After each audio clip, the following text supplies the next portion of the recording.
الصلاة والسلام على أشرف رسول الله وعلى آله وصحبه الفائزين برضا الله أما بعد. പ്രിയപ്പെട്ട സഹോദരങ്ങളെ, സുഹൃത്തുക്കളെ, റബ്ബുൽ ആലമീനായ അള്ളാഹുവിൻ്റെ മഹത്തായ അനുഗ്രഹത്താൽ ഈ സമയത്ത് ഇവിടെ ഒത്തൊരുമിക്കാനും റബ്ബിൻ്റെ ദീനുമായി ബന്ധപ്പെട്ട കാര്യങ്ങൾ പറയാനും പഠിക്കാനും ഗ്രഹിക്കാനും അള്ളാഹു നമുക്ക് അവസരം നൽകി. ഈ സമയവും ഈ സന്ദർഭവും നമുക്ക് അനുകൂലമാക്കിയ അള്ളാഹുവിനെ സ്തുതിക്കുന്നു. അൽഹംദുലില്ലാ, അൽഹംദുലില്ലാഹി അലാ കുല്ലി ഹാൽ. നമ്മുടെ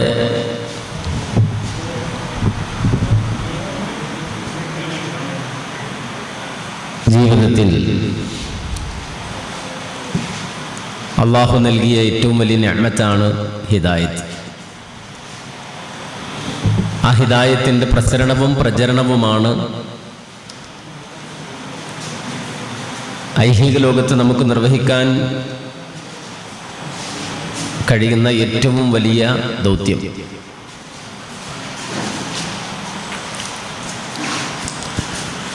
സമയം 10:20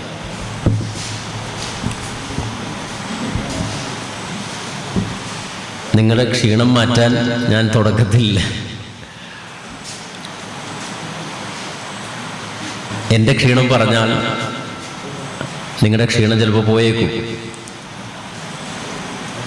ഇന്ന് രാവിലെ ആരംഭിച്ച യാത്ര മഞ്ചേരി ഇടവണ്ണ കഴിഞ്ഞ് തിരിച്ച് ഇവിടെ എത്തി. ഇത് കഴിഞ്ഞ് കോഴിക്കോട്ടേക്ക് എത്തണം.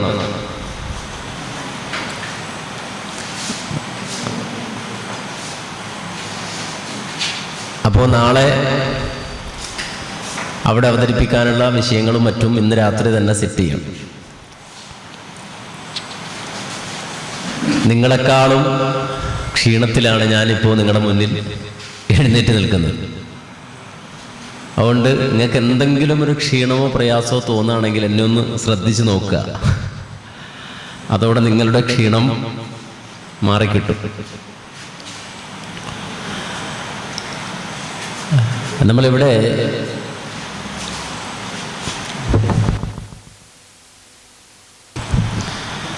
എട്ട് മണിക്കൂർ നീണ്ടു നിൽക്കേണ്ട ഒരു വർക്ക്ഷോപ്പിൻ്റെ ഭാഗമായി സംസാരിക്കുന്നൊരു വിഷയത്തെക്കുറിച്ചാണ് ഇവിടെ അവതരിപ്പിക്കേണ്ടത്.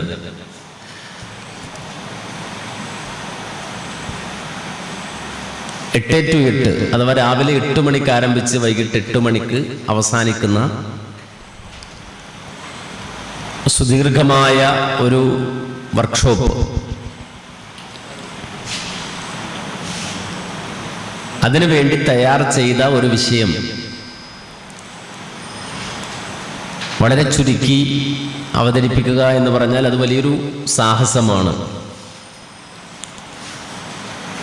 എന്നാൽ തന്നെയും അതിൻ്റെ പ്രധാന ഭാഗങ്ങൾ നമുക്ക് പഠിക്കാനും മനസ്സിലാക്കാനും വേണ്ടി സൂചിപ്പിക്കാം. ധാരാളം വഅദുകളും പ്രസംഗങ്ങളും പ്രഭാഷണങ്ങളും നമ്മൾ കേൾക്കാറുണ്ട്. പക്ഷെ ഇന്ന് പ്രസംഗമല്ല. ഇവിടെ പലതവണ ഭക്ഷണം കഴിച്ച് അനസ് മൗലവി പ്രസംഗിക്കും എന്ന് പറയുന്നത് കേട്ടു. അനസ് മൗലവി പ്രസംഗിക്കൂല. ഇന്ന് അനസ് മൗലവി പ്രസംഗിക്കൂല. നേരെ മറിച്ച് നമ്മളിത് ഒന്നിച്ച് ചർച്ച ചെയ്ത് ചോദിച്ചും പറഞ്ഞും ഇങ്ങനെ പോവുകയുള്ളൂ. ആദ്യമായി നമ്മൾ മനസ്സിലാക്കേണ്ടത് ഒരു വലിയ പ്രസ്ഥാനത്തിൻ്റെ ഭാഗമാണ് നമ്മൾ. ഒരു വേള ആ വലിയ പ്രസ്ഥാനത്തിൻ്റെ വലിപ്പം നമ്മൾ തിരിച്ചറിഞ്ഞിട്ടുണ്ടോ എന്നുള്ളത് സംശയമാണ്. നമ്മൾ ഉൾക്കൊള്ളുന്ന പ്രസ്ഥാനത്തിൻ്റെ വലിപ്പവും അതിൻ്റെ വണ്ണവും അതിൻ്റെ പ്രാധാന്യവും ഒരുപക്ഷെ തിരിച്ചറിയാത്തവർ നമ്മൾ മാത്രമായിരിക്കും. നമ്മളില്ലാത്തവർക്ക് ഈ പ്രസ്ഥാനത്തിൻ്റെ വലിപ്പം അറിയാം, മഹത്വം അറിയാം, ആവശ്യകത അറിയാം. മുജാഹിദ് പ്രസ്ഥാനം എന്ന് പറയുമ്പോൾ ഒരുപാട് പേരുകളിൽ അറിയപ്പെടുന്ന ഒരു സംഘടനയാണ്. ഈ അടുത്ത കാലഘട്ടത്തിൽ നമുക്കിടയിൽ സംഭവിച്ചുകൊണ്ടിരിക്കുന്ന ഒരു ചെറിയ തെറ്റിദ്ധാരണയുണ്ട്. ഇസ്ലാഹിയത്ത്, സലഫിയത്ത് ഇങ്ങനെ രണ്ട് പേരിട്ട്, ഇസ്ലാഹിയത്ത് വേറെ, സലഫിയത്ത് വേറെ. കേനം എന്ന് പറഞ്ഞാൽ അത് ഇസ്ലാഹിയത്താണ്, സലഫിയത്തല്ല എന്നൊരു പക്ഷത്ത്, വേറൊരു ഭാഗത്ത് അത് സലഫിയത്തല്ല ഇസ്ലാഹിയത്താണ്. അങ്ങോട്ടും ഇങ്ങോട്ടുമൊക്കെ പറഞ്ഞ് കക്ഷി വ്യത്യാസമുണ്ടാക്കി വേർതിരിക്കുന്ന ഒരു സ്വഭാവമുണ്ട്. അതുകൊണ്ട് ആദ്യം തന്നെ നമ്മൾ മനസ്സിലാക്കണം, നമുക്ക് ഒരുപാട് പേരുകളുണ്ട്. മഹാന്മാരായ ഉലമാക്കൾ അത് നമുക്ക് പറഞ്ഞു. അഹ്ലുൽ അഥർ എന്ന് നമുക്ക് പേരുണ്ട്. നമ്മളിതൊക്കെ ആർക്കൊക്കെ വിട്ടുകൊടുത്ത അഥരികൾ എന്നൊക്കെ പറഞ്ഞിട്ട് വേറെ ഏതോ അവന് വിട്ടുകൊടുത്താണ്. അഹ്ലുൽ അഥർ എന്ന് നമുക്ക് പേരുണ്ട്. ഫിർഖത്തുൻ നാജിയ എന്ന് പേരുണ്ട്. ത്വായിഫത്തുൻ മൻസൂറ എന്ന് പേരുണ്ട്. അസ്സവാദുൽ അഅ്ളം എന്ന് പേരുണ്ട്. അൽ ജുംഹൂറുൽ അക്ബർ എന്ന് പേരുണ്ട്. അൽ ജമാഅ എന്ന് പേരുണ്ട്. അഹ്ലുൽ ഇൽം എന്ന് പേരുണ്ട്. അസ്സലഫു സ്വാലിഹ്, അസ്സലഫിയൂൻ, അൽ ഇത്തിബാ, അൽ ഖുറബാ, ഇങ്ങനെ വ്യത്യസ്തങ്ങളായ പേരുകൾ ഒക്കെ നമുക്കുണ്ട്.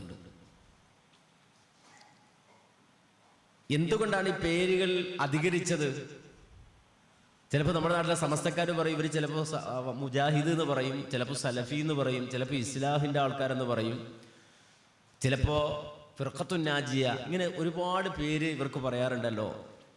ഈ പേര് കൂടുന്നത് എന്തുകൊണ്ടെന്ന് ചോദിച്ചാൽ, ഇമാം സുംഹൂദി അദ്ദേഹത്തിൻ്റെ ഖുലാസത്തുൽ വഫ എന്ന ഗ്രന്ഥത്തിൽ പറയുന്നത് കാണാം, കസ്റത്തുൽ അസ്മാ തദുല്ലു അലാ ശറഫിൽ മുസമ്മ എന്നാണ്. ഈ പേര് വെക്കപ്പെട്ട വസ്തു അത് വളരെ ഷറഫുള്ളതാണെങ്കിൽ ധാരാളം പേര് വരും. അപ്പൊ സൂര്യന് എത്ര പേരുണ്ട്? സൂര്യന്റെ പര്യായങ്ങളൊക്കെ ഒന്ന് പറഞ്ഞു നോക്കിയേ. അരുണൻ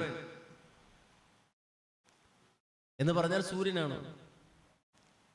അതുമാത്രമല്ല, നിരവധി പേരുകൾ സൂര്യനെ കാണാം, ചന്ദ്രനെ കാണാം, നിരവധി പേരുകൾ കാണാൻ സാധിക്കും. ഭൂമിക്ക് നിരവധി പേരുകൾ കാണാൻ സാധിക്കും. അപ്പോൾ സ്വഭാവം അനുസരിച്ച്, അല്ലെങ്കിൽ മുസമ്മ പേര് വെക്കപ്പെടുന്നതിന്റെ ഷറഫ് അനുസരിച്ചുകൊണ്ട് അതിന് പേരുകൾ ധാരാളം ഉണ്ടാവും. അതിന്റെ ഷറഫ് അനുസരിച്ച് പേരുണ്ടാവും. ഇതുപോലെ നമ്മുടെ സംഘടനയ്ക്ക് ഒരുപാട് പേരുകൾ, അതിന്റെ സ്വഭാവം, ജിഹാദ് ചെയ്യും എന്നുള്ളത് കൊണ്ട് അതിന് മുജാഹിദ് എന്ന് പേരുണ്ട്. ഇസ്ലാഹ് ചെയ്യും എന്നുള്ളത് കൊണ്ട് അതിന് ഇസ്ലാഹി എന്ന് പേരുണ്ട്. അതുപോലെ തന്നെ മുൻഗാമികളായ ഉത്തമ തലമുറയെ അംഗീകരിക്കുകയും അവരെ അവലംബിക്കുകയും ചെയ്യുന്നവർ എന്നതുകൊണ്ട് സലഫികൾ എന്ന പേരുണ്ട്. നബി സല്ലല്ലാഹു അലൈഹി വസല്ലം പറഞ്ഞ ഒരുപാട് കക്ഷികൾക്കിടയിൽ ഒരു കക്ഷി, ഞാനും എൻ്റെ സ്വഹാബികളും ജീവിക്കുന്ന അല്ലെങ്കിൽ പിന്തുടരുന്ന അതേ വഴി സ്വീകരിക്കുന്ന ഒരു സംഘം, അവർക്ക് നൽകപ്പെട്ട പേരെന്ന നിലയിൽ ഫിർഖത്തുൻ നാജിയ എന്ന് പേരുണ്ട്. അപ്പോൾ ഈ രൂപത്തിലുള്ള വ്യത്യസ്തങ്ങളായ പേരുകളിൽ മുജാഹിദ് പ്രസ്ഥാനം അറിയപ്പെടുന്നുണ്ട്. അങ്ങനെ അറിയപ്പെടുമ്പോൾ നമ്മെ സംബന്ധിച്ചിടത്തോളം നമ്മുടെ ദൗത്യം എന്താണ്? നമുക്കുള്ള ദൗത്യം എന്താണ്? ആ ദൗത്യം എന്താണ് എന്ന് സൂറത്തുൽ ഹൂദിൽ അല്ലാഹു സുബ്ഹാനഹു വ തആല നമുക്ക് വിശദീകരിച്ചു തരുന്നുണ്ട്. നമുക്ക് എല്ലാവർക്കും അറിയുന്ന ഒരു ആയത്താണത്. സൂറത്തുൽ ഹൂദിന്റെ 88-ാമത്തെ ആയത്താണത്. ഒരു പ്രവാചകൻ തന്റെ സമൂഹത്തോട് സംസാരിക്കുകയാണ്. എന്താ സംസാരിക്കുന്നത്? ഖാല യാ ഖൗമി അറഅയ്തും ഇൻ കുന്തു അലാ ബയ്യിനതിൻ മിർ റബ്ബി വറസഖനി മിൻഹു റിസ്ഖൻ ഹസനാ വമാ ഉരീദു അൻ ഉഖാലിഫകും ഇലാ മാ അൻഹാകും അൻ ഇൻ ഉരീദു ഇല്ലൽ ഇസ്ലാഹ മസ്തതഅതു വമാ തൗഫീഖി ഇല്ലാ ബില്ലാഹി അലൈഹി തവക്കൽതു വഇലൈഹി ഉനീബ്. ഓ ജനങ്ങളെ, നിങ്ങൾ ചിന്തിക്കുന്നില്ല, നിങ്ങൾ കാണുന്നില്ലേ, ഞാനൊരു വ്യക്തമായ തെളിവിൻ്റെ മുകളിലാണുള്ളത്. നമ്മൾ പറയാറുണ്ട്, നമ്മൾ ഖുർആനിൻ്റെയും സുന്നത്തിൻ്റെയും വഹീൻ്റെ മേലാണ് നമ്മളുള്ളത്. അപ്പോൾ വ്യക്തമായ തെളിവ് അതിൻ്റെ മുകളിലാണ് നമ്മളുള്ളത്. വമാ ഉരീദു അൻ ഉഖാലിഫകും ഇലാ മാ അൻഹാകും അൻഹു, നിങ്ങളോട് വിരോധിക്കുന്ന ഒരു കാര്യം ഞാൻ ചെയ്യൂല. അപ്പൊ നിങ്ങളോടൊരു കാര്യം ചെയ്യരുത് എന്ന് പറഞ്ഞാൽ ഞാനത് ചെയ്യൂല. അപ്പൊ ഒരു സലഫി എന്ന് പറഞ്ഞാൽ ജനങ്ങളോട് അത് ചെയ്യരുത് എന്ന് പറഞ്ഞാൽ അത് ചെയ്യൂല, അതാണ് സലഫി. അല്ല നിങ്ങളോട് ചെയ്യരുതെന്ന് പറയും, ഞാൻ പോയി ചെയ്യുകയാണെങ്കിൽ അത് സലഫിയത്തല്ല, അത് പ്രവാചകന്മാരുടെ വഴിയല്ല. അപ്പം നമ്മുടെ ദൗത്യം ആ വാചകത്തിലുണ്ട്, നിങ്ങളോട് ചെയ്യരുത് എന്ന് ഞാൻ വിരോധിക്കുന്ന ഒരു കാര്യം അത് എനിക്ക് കൂടി ബാധകമാണ്, ഞാനത് ചെയ്യൂല. അല്ലാതെ നിങ്ങൾക്ക് മാത്രമായിട്ടൊരു സംഗതിയില്ല. ഇൻ ഉരീദു ഇല്ലൽ ഇസ്ലാഹ മസ്തതഅതു വമാ തൗഫീഖി ഇല്ലാ ബില്ലാഹ്. ഞാൻ ഉദ്ദേശിക്കുന്നത് ഇസ്ലാഹാണ്, ഞാൻ ഉദ്ദേശിക്കുന്നത് ഇസ്ലാഹാണ്. ഞാനിപ്പോൾ നിങ്ങൾ വാത് കേൾക്കാനാ വന്നത്, എനിക്ക് നല്ല ബോധ്യമുണ്ട്. ഒരാളുടെ കയ്യിൽ ഒരു പേന ഇല്ല, ഒരു പേപ്പറില്ല, മനസ്സിലായില്ലേ? അപ്പോൾ ആരോ തെറ്റിദ്ധരിപ്പിച്ചാണ്, ദേവാ മീറ്റ് 3 ആളുകൾ പ്രസംഗിക്കും എന്നൊക്കെ പറഞ്ഞിട്ട് നിങ്ങൾ ആരോ തെറ്റിദ്ധരിപ്പിച്ചിട്ട് നിങ്ങൾ അതനുസരിച്ച് വന്നിരിക്കുകയാണ്. എനിക്കത് മനസ്സിലാണ്ട്. അപ്പോൾ ഒരു പേന കയ്യിൽ വേണമായിരുന്നു, ഒരു പേപ്പർ കയ്യിൽ വേണമായിരുന്നു, ഇതൊക്കെ എഴുതിയെടുക്കണമായിരുന്നു കൃത്യമായിട്ട്. എന്നിട്ട് പോയിന്റ് ഔട്ട് ചെയ്തിട്ട് ഇത് എനിക്ക് ഈ സെഷൻ്റെ ഒരു സ്വഭാവം എന്ന് വെച്ചാൽ നിങ്ങൾ കേട്ട ക്ലാസ് വേറെ ആർക്കും എടുത്തു കൊടുക്കുക എന്നുള്ളതാണ്. അപ്പോൾ എൻ്റെ സ്ലൈഡൊക്കെ വേണേൽ ഞാൻ തരും. ഈ സ്ലൈഡൊക്കെ നിങ്ങൾക്ക് ആവശ്യമുണ്ടെങ്കിൽ ചോദിച്ചോ. കുട്ടികളോട് പ്രത്യേകിച്ച് MSM മാരോട് ISM മാരോടൊക്കെ പറയുകയാണെങ്കിൽ സ്ലൈഡ് ആവശ്യമുണ്ടെങ്കിൽ ചോദിച്ചോ, അങ്ങനെ തരും. സ്ലൈഡ് തന്നെ അങ്ങോട്ട് തരും. ഇത് നിങ്ങൾ പോയി 10 പേർക്കെങ്കിലും ക്ലാസ് എടുത്തു കൊടുക്കണം. ഒരു 10 പേർക്കെങ്കിലും ക്ലാസ് എടുത്തു കൊടുക്കണം. കാരണം വെച്ചാൽ ഇത് വലിയൊരു വിഷയമാണ്. ഇതിപ്പോൾ ആളുകൾക്ക് മനസ്സിലാകുന്നില്ല, അറിയില്ല. നമ്മളെന്തൊക്കെയോ വാരി വലിച്ച്, നമുക്ക് വാരി വലിച്ച് ചെയ്യണ്ട, വളരെ കുറച്ച് കാര്യം ചെയ്താൽ മതി. പക്ഷെ അത് സെൻട്രൽ പോയിന്റിൽ നിന്ന് ചെയ്യണം. മറിച്ചു സെൻട്രൽ പോയിന്റിൽ നിന്നിട്ട് ചെയ്യുമ്പോൾ അത് കൃത്യമായിട്ട് എഫക്റ്റ് ആവും. നമ്മൾ ഒരുപാട് അവിടെ കുറെ പണി, ഇവിടെ കുറെ പണി. നമ്മുടെ ആകാശവാണി കണ്ടിട്ടുണ്ടോ? ആകാശവാണി, ഏത് ആകാശവാണി? FM കൊച്ചി കണ്ടിട്ടുണ്ടോ? ഇല്ലേ? തൃശ്ശൂർ കണ്ടിട്ടുണ്ടല്ലേ? കേൾക്കാറുണ്ട്. പക്ഷെ ഞാൻ ഇടക്കിടക്ക് കാണാറുണ്ട്. കാര്യം ഞാൻ പോണ വഴിക്കാണ് ആകാശവാണി ഉള്ളത്. ഒരു ചെറിയൊരു ബിൽഡിംഗ് ആണ് ഈ ആകാശവാണി എന്ന് പറയുന്നത്. ആ ബിൽഡിംഗ് മുഴുവൻ അതിന് ഉപയോഗിക്കണില്ല. അവിടെ ചെന്ന് കഴിഞ്ഞാൽ അവിടെ ഒരു മുറിയുണ്ട്. അവിടെ ആ മുറിയിൽ ഒരു 4-5 ആളുകളാണ് ഉണ്ടാവുക. അപ്പോൾ അവിടെ ഒരു ജലജ ചേച്ചി ഉണ്ട്. നമ്മുടെ CR നീലകണ്ഠൻ്റെ ഭാര്യ ഒരു ജലജ ചേച്ചി ഉണ്ടാവും. പിന്നെ ഒരു 2-3 ആളുകളുണ്ടാവും. 2-3 ആളുകളുണ്ടാവും. അപ്പോൾ ഇവരെല്ലാവരും കൂടി ഈ 3-4 ആളുകൾ അവിടെ ഇരുന്ന് ചെയ്യുന്ന വർക്കാണ് നാട്ടിലുള്ള മുഴുവൻ ആളുകൾക്കും എന്തായി കിട്ടുന്നത്? FM റേഡിയോ എന്ന് പറഞ്ഞ് കിട്ടുന്ന വാർത്തയും ന്യൂസും വിവരണവും ഒക്കെ അവിടുന്നാണ് നമുക്ക് കിട്ടുന്നത്. നിങ്ങളൊന്ന് ആലോചിച്ച് നോക്ക്, ഇവരെ ഈ 3-4 പേരിങ്ങനെ ഓടി നടന്നാലോ? അവിടെ ഇവിടെയൊക്കെ കുറേ ഓടി നടന്ന് എന്തൊക്കെയോ ചെയ്യുകയാണെങ്കിൽ റേഡിയോയിൽ പ്രക്ഷേപണം നടക്കുമോ? റെക്കോർഡിങ് നടക്കുമോ? സംപ്രേഷണം നടക്കോ? ഒന്നും നടക്കൂല. അപ്പൊ നമ്മൾ മനസ്സിലാക്കേണ്ടതാണെന്ന് വെച്ചാൽ, നമ്മൾ സെൻട്രൽ പോയിന്റിൽ നിന്നിട്ട് വർക്ക് ചെയ്യുകയും അത് വിക്ഷേപണം ചെയ്യുകയും ചെയ്യുക, അതെല്ലാവരിലേക്കും എത്തിക്കുക. അപ്പൊ എന്ന് വെച്ചാൽ ഒരു കൃത്യമായ പോയിന്റിൽ നിന്നാണ് നമ്മൾ വർക്ക് ചെയ്യേണ്ടത്. ആ വർക്ക് ചെയ്യുമ്പോൾ നമ്മൾ മനസ്സിലാക്കണം എന്താ നമ്മുടെ ലക്ഷ്യം, നമ്മുടെ ദൗത്യം എന്താണ്. നിങ്ങൾ സ്ലൈഡ് കാണുന്നുണ്ട്, എന്താ കാണുന്നത്? എനിക്കത് കാണാൻ പറ്റുന്നില്ല, മറച്ചോന്ന് അറിയില്ല. ഇപ്പൊ എന്താ അവിടെ കാണുന്നത്? ആയത്താണോ കാണുന്ന? ഓക്കെ. അവിടെ അണ്ടർലൈൻ ചെയ്തിട്ടുണ്ട് ഒരു അക്ഷരം, ഒരു വാക്കിന്. എന്താണ്? അൽ ഇസ്ലാഹ്. അപ്പോ ഈ അൽ ഇസ്ലാഹ് എന്ന് പറഞ്ഞ ചില ആളുകൾ, നിങ്ങൾ ഇസ്ലാഹികളാണോ എന്ന് ചോദിച്ചാൽ എന്താ മറുപടി? ഞങ്ങൾ ഇസ്ലാഹികളല്ല എന്നാണോ? അല്ല, ഞങ്ങൾ ഇസ്ലാഹികളാണ്. സലഫികളാണെന്ന് ചോദിച്ചാൽ എന്താ മറുപടി? സലഫികളാണ്. നിങ്ങൾ മുജാഹിദുകളാണെന്ന് ചോദിച്ചാൽ എന്താ മറുപടി? മുജാഹിദുകളാണ്. എന്താ ഇത്രയും പേരെന്ന് ചോദിച്ചാൽ എന്താ മറുപടി? ഇത് കനമുള്ളൊരു സാധനമാണ്. അതിനൊരു പല പേരും വരും. ഒരു സ്വഭാവം, അതിനത്രയും ആവശ്യങ്ങളുണ്ട്, അത്രയും ദൗത്യങ്ങളുണ്ട്. അതനുസരിച്ചിട്ട് അതിന് പേര് വരും. അപ്പൊ നമ്മൾ മനസ്സിലാക്കണം, അതാണ് മുസമ്മ എന്നുള്ള, അല്ലെങ്കിൽ പേര് വെക്കപ്പെട്ടത് ഷറഫുള്ളതായതുകൊണ്ട് പേരുണ്ട്. ആ പേരിൽ വ്യത്യസ്തങ്ങളായ നാമങ്ങളുണ്ട്. ആ നാമങ്ങൾ നൽകപ്പെട്ട ഈ സംഘം, അതിൻ്റെ ദൗത്യം എന്ന് പറഞ്ഞാൽ ഇസ്ലാഹാണ്. അപ്പൊ ഇതെങ്ങനെ ചെയ്യും? ഇതെങ്ങനെ ചെയ്യും? അവിടെ നമ്മൾ മനസ്സിലാക്കേണ്ട ഒരു സംഗതി എന്ന് വെച്ചാൽ, ഇതെങ്ങനെ ചെയ്യേണ്ടതെന്ന് വെച്ചാൽ, ഖുർആനിൽ ഒരു അധ്യായമുണ്ട്. ഖുർആന്റെ അധ്യായങ്ങളുടെ പ്രത്യേകത, ഖുർആനിലെ 1-ാമത്തെ അധ്യായത്തിന്റെ പേരെന്താ? നിങ്ങൾ പേടിക്കേണ്ട, സമയമൊന്നും ആയിട്ടില്ല, ഉറങ്ങാനുള്ള സമയമായിട്ടില്ല. ഇനി ഒരുപാട് സമയമുണ്ട് ഉറങ്ങാൻ. ഏതാ സൂറത്ത്? ഫാത്തിഹ. 2-ാമത്തെ സൂറത്ത് അൽ ബഖറ. എന്താ അതിന്റെ അർത്ഥം? പശു. ഖുർആനിലെ അദ്ദേഹത്തിന്റെ പേരാണ് ഈ പറയണേ, ആണോ? പശു. അത് പശുവിന് പ്രത്യേകത. ഒരു ഖുർആൻ വലിയൊരു ഗ്രന്ഥമായിട്ട് അതിൻ്റെ 2ാമത്തെ അധ്യായത്തിന്റെ പേര് തന്നെ എന്താണ്? പശു. നിങ്ങൾ പശുവിനെ ബെഡ്റൂമിലാണ് കിടത്തുന്നത്? ആണോ? ആണോ? അല്ലല്ലോ. പശുവിടെ തൊഴുത്തിലല്ലേ? അത് ഖുർആൻ നോക്കുമ്പോൾ 2ാമത്തെ അധ്യായം പശു. അപ്പോൾ പശു എന്ന് പറഞ്ഞാൽ നമുക്ക് വളരെ ചെറുതായിട്ട് തോന്നും. പക്ഷെ പശു ലോകത്ത് എന്നും വിവാദം ഉണ്ടാക്കിയ സാധനമാണ്. ആര്? ഇപ്പൊ UP-യിൽ പ്രശ്നം ഉണ്ടാക്കണൊക്കെ ആരാണ്? ആ പണ്ട് പ്രശ്നം ഉണ്ടാക്കിയതും ഇസ്രായേൽ സമൂഹത്തിൽ പ്രശ്നം ഉണ്ടാക്കിയതും ആരാണ്? പശു. അപ്പൊ ലോകാവസാനം വരെ പശു വലിയൊരു സബ്ജക്റ്റ് ആയിരിക്കും. അതാർക്കറിയാം? റബ്ബിനറിയാം. അപ്പൊ നമുക്ക് നോക്കുമ്പോൾ 4 കാലും 1 വാലും ഉള്ള ഒരു ജീവി, അതാണ് പശു എന്നിങ്ങനെ തോന്നും. പക്ഷേ ആ പശുവിനെ സംബന്ധിച്ചിടത്തോളം ലോകത്തെന്നും വിവാദമുള്ളൊരു വസ്തുവാണ്, ഒരു ജീവിയാണത്. അത് അള്ളാഹു അഡ്രസ് ചെയ്യണം. അതുപോലെ ഖുർആനിലെ ഓരോ അധ്യായം എടുത്ത് പരിശോധിച്ചാലും ആ പേര് കൊടുക്കുമ്പോൾ, അഡ്രസ് ചെയ്യുമ്പോൾ അതിന് ചില പ്രത്യേകതകളാണ്. ഇതുപോലെ വിശുദ്ധ ഖുർആൻ അഡ്രസ് ചെയ്ത ഒരു സൂറത്തിന്റെ പേരാണ് സൂറത്തു സഫ്. നമ്മൾ നിസ്കരിക്കുമ്പോഴല്ലാതെ എപ്പോഴെങ്കിലും സഫ് എന്ന് പറയാറുണ്ടോ?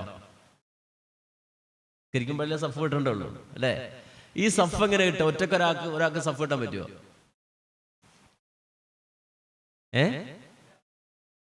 സമൂഹഗാനം ഒറ്റക്ക് പാടാൻ പറ്റുമോ?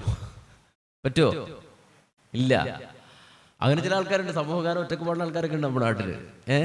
പക്ഷെ നമുക്ക് പറ്റൂല. അപ്പൊ സഫ് എന്ന് പറഞ്ഞാൽ ഒരാൾ ഒറ്റക്ക് നിന്നാൽ സഫാവോ? നിങ്ങൾ പറ. ഇല്ലേ? അപ്പൊ ഒരു സഫ് ആകണമെങ്കിൽ എന്ത് വേണം? സഫ് ആണെങ്കിൽ സഫിൽ നിൽക്കാനുള്ള ആളുകൾ ഉണ്ടാവണം.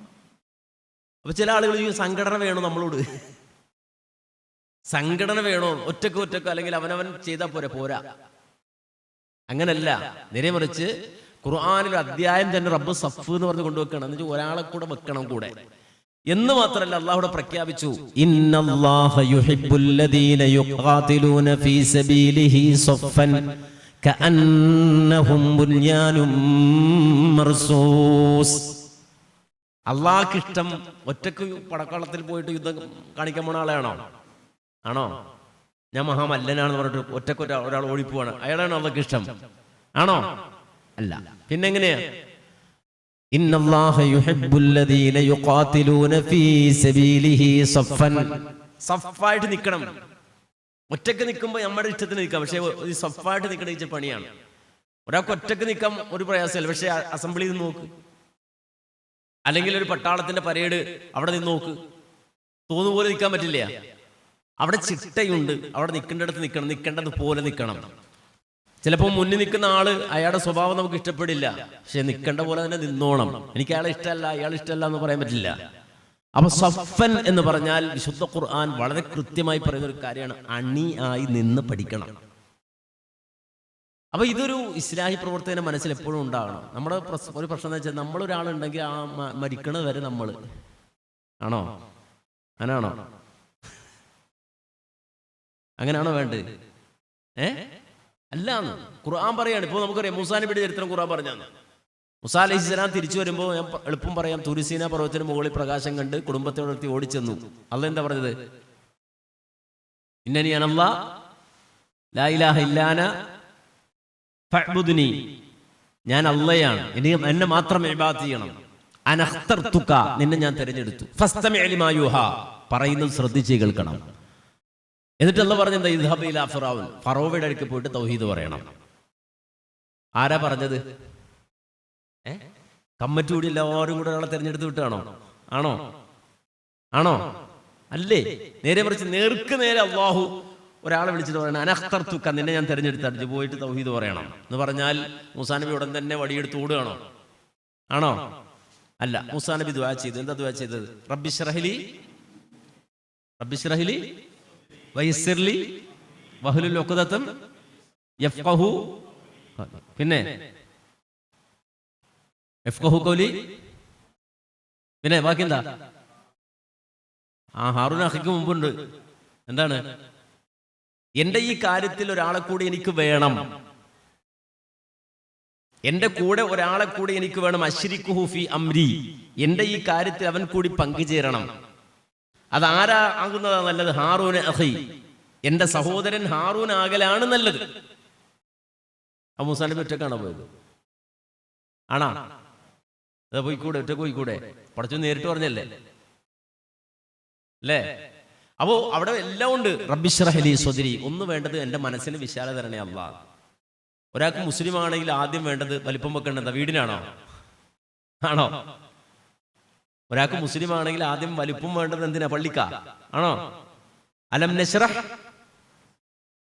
അലം നശ്റഹ് ആരോടെ ചോദിച്ചത്? നബിയോട്. അലം നശ്റഹ് ലക സദ്രക, നിങ്ങളുടെ ഹൃദയം വലുതാക്കി തന്നില്ലേ? ഹൃദയം വിശാലമാക്കി തന്നില്ലേ? അവൻ മനസ്സാണ് ആദ്യം വിശാലാണ്. ഒരു ഇസ്ലാഹി പ്രവർത്തകന്റെ ഹൃദയം വലിയ വിശാലതയുള്ള വലിപ്പമുള്ള ഖൽബായിരിക്കണം, ഹൃദയമായിരിക്കണം. അപ്പോ റബ്ബിശ്റഹ് ലി സ്വദ്രി വയസ്സിർ ലി അംരി, എൻ്റെ കാര്യം നീ എളുപ്പമാക്കി തരണേ അല്ലാഹ്. വഹ്ലുൽ ഉഖ്ദതം മിൻ ലിസാനി, എൻ്റെ നാവിൻ്റെ കെട്ടുകൾ മുഴുവൻ അഴിച്ചു തരണേ. യഫ്ഖഹു ഖൗലി, എൻ്റെ വാക്കുകൾ ഞാൻ പറയുന്നത് എൻ്റെ ഓഡിയൻസിന് മനസ്സിലാകണം, ആ രൂപത്തിലാക്കി തരണേ. മാത്രമല്ല എൻ്റെ സഹോദരനെ കൊണ്ട് എനിക്ക് ശക്തി തരണം, ഹാറൂനെ കൊണ്ട് എനിക്ക് ശക്തി തരണം, അവനെ ഈ കാര്യത്തിൽ കൂടി പങ്കാളിയാക്കണം. മൂസാ അലൈഹി സ്വലാത്തു വസ്സലാം അള്ളാഹുവിനോട് ദുആ ചെയ്തിട്ടാണ് ഒരാളെ കൂടി ചേർക്കണം. അപ്പോൾ ഒരു മുജാഹിദ് പ്രവർത്തനാണ്, ഇസ്ലാഹി പ്രവർത്തനാണെങ്കിൽ നമ്മൾ ദുആ ചെയ്യണം. എന്ത്?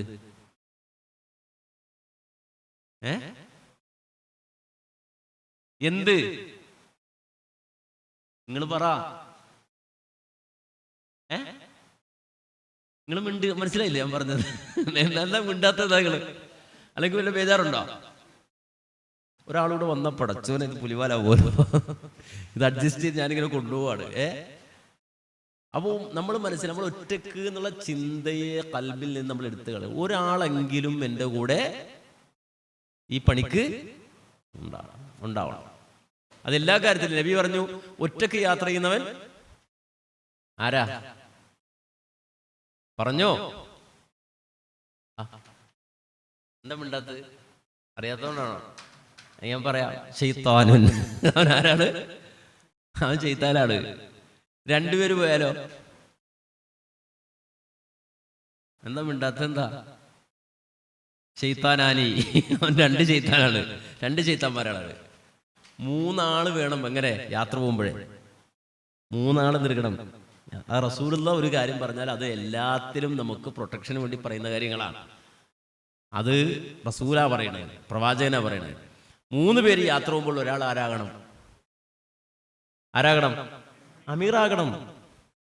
ഒരു നേതാവ് അതിനുണ്ടാകണം. അപ്പൊ എപ്പോഴും നമ്മൾ അങ്ങനെ ചിന്തിക്കേണ്ടത്, വദ്രിബ് ലഹും മസലൻ അസ്ഹാബൽ ഖറിയ ഇദ് ജാഹൽ മുർസലൂൻ ഇദ് അർസൽനാ ഇലൈഹിം മുസ്നൈനി ഫകദ്ദബൂഹുമാ. ബാക്കി യാസീൻ മറന്ന മുജാഹിദായപ്പോ യാസീനും മറന്ന. അങ്ങനെയാണോ? അങ്ങനെ ഉണ്ടോ? ഫകദ്ദബൂഹുമാ ഫഅസ്സസ്നാ ബിസാലിസിൻ. അവർ 2 നബിമാരെ പറഞ്ഞു വിട്ട് അവർ 2 പേരെയും നാട്ടുകാർ കളവാക്കിയപ്പോ 3ാമത്തെ ആളെ കൂടി. അപ്പൊ ആള് കൂടണോ കുറയണോ? ഇപ്പൊ ആളുകളെ ഇത് പറഞ്ഞു പഠിപ്പിക്കേണ്ട ഒരു ഗതികേടാണ്. പണ്ടിത് ആളുകൾക്ക് പറയണ്ട, പക്ഷെ ഇപ്പൊ പറഞ്ഞു കൊടുക്കണം. കാര്യം ഇപ്പൊ എല്ലാവരും ഒറ്റക്കൊറ്റക്കാകാൻ ഇഷ്ടം, അല്ലേ? പണ്ട് കൂട്ടുകുടുംബായിരുന്നു. ഇപ്പോഴോ അണുകുടുംബം എന്ന് പറഞ്ഞാൽ ആരൊക്കെയാ എന്ന് പറഞ്ഞ? അണുകുടുംബം എന്ന് പറഞ്ഞാൽ ആരൊക്കെയാ?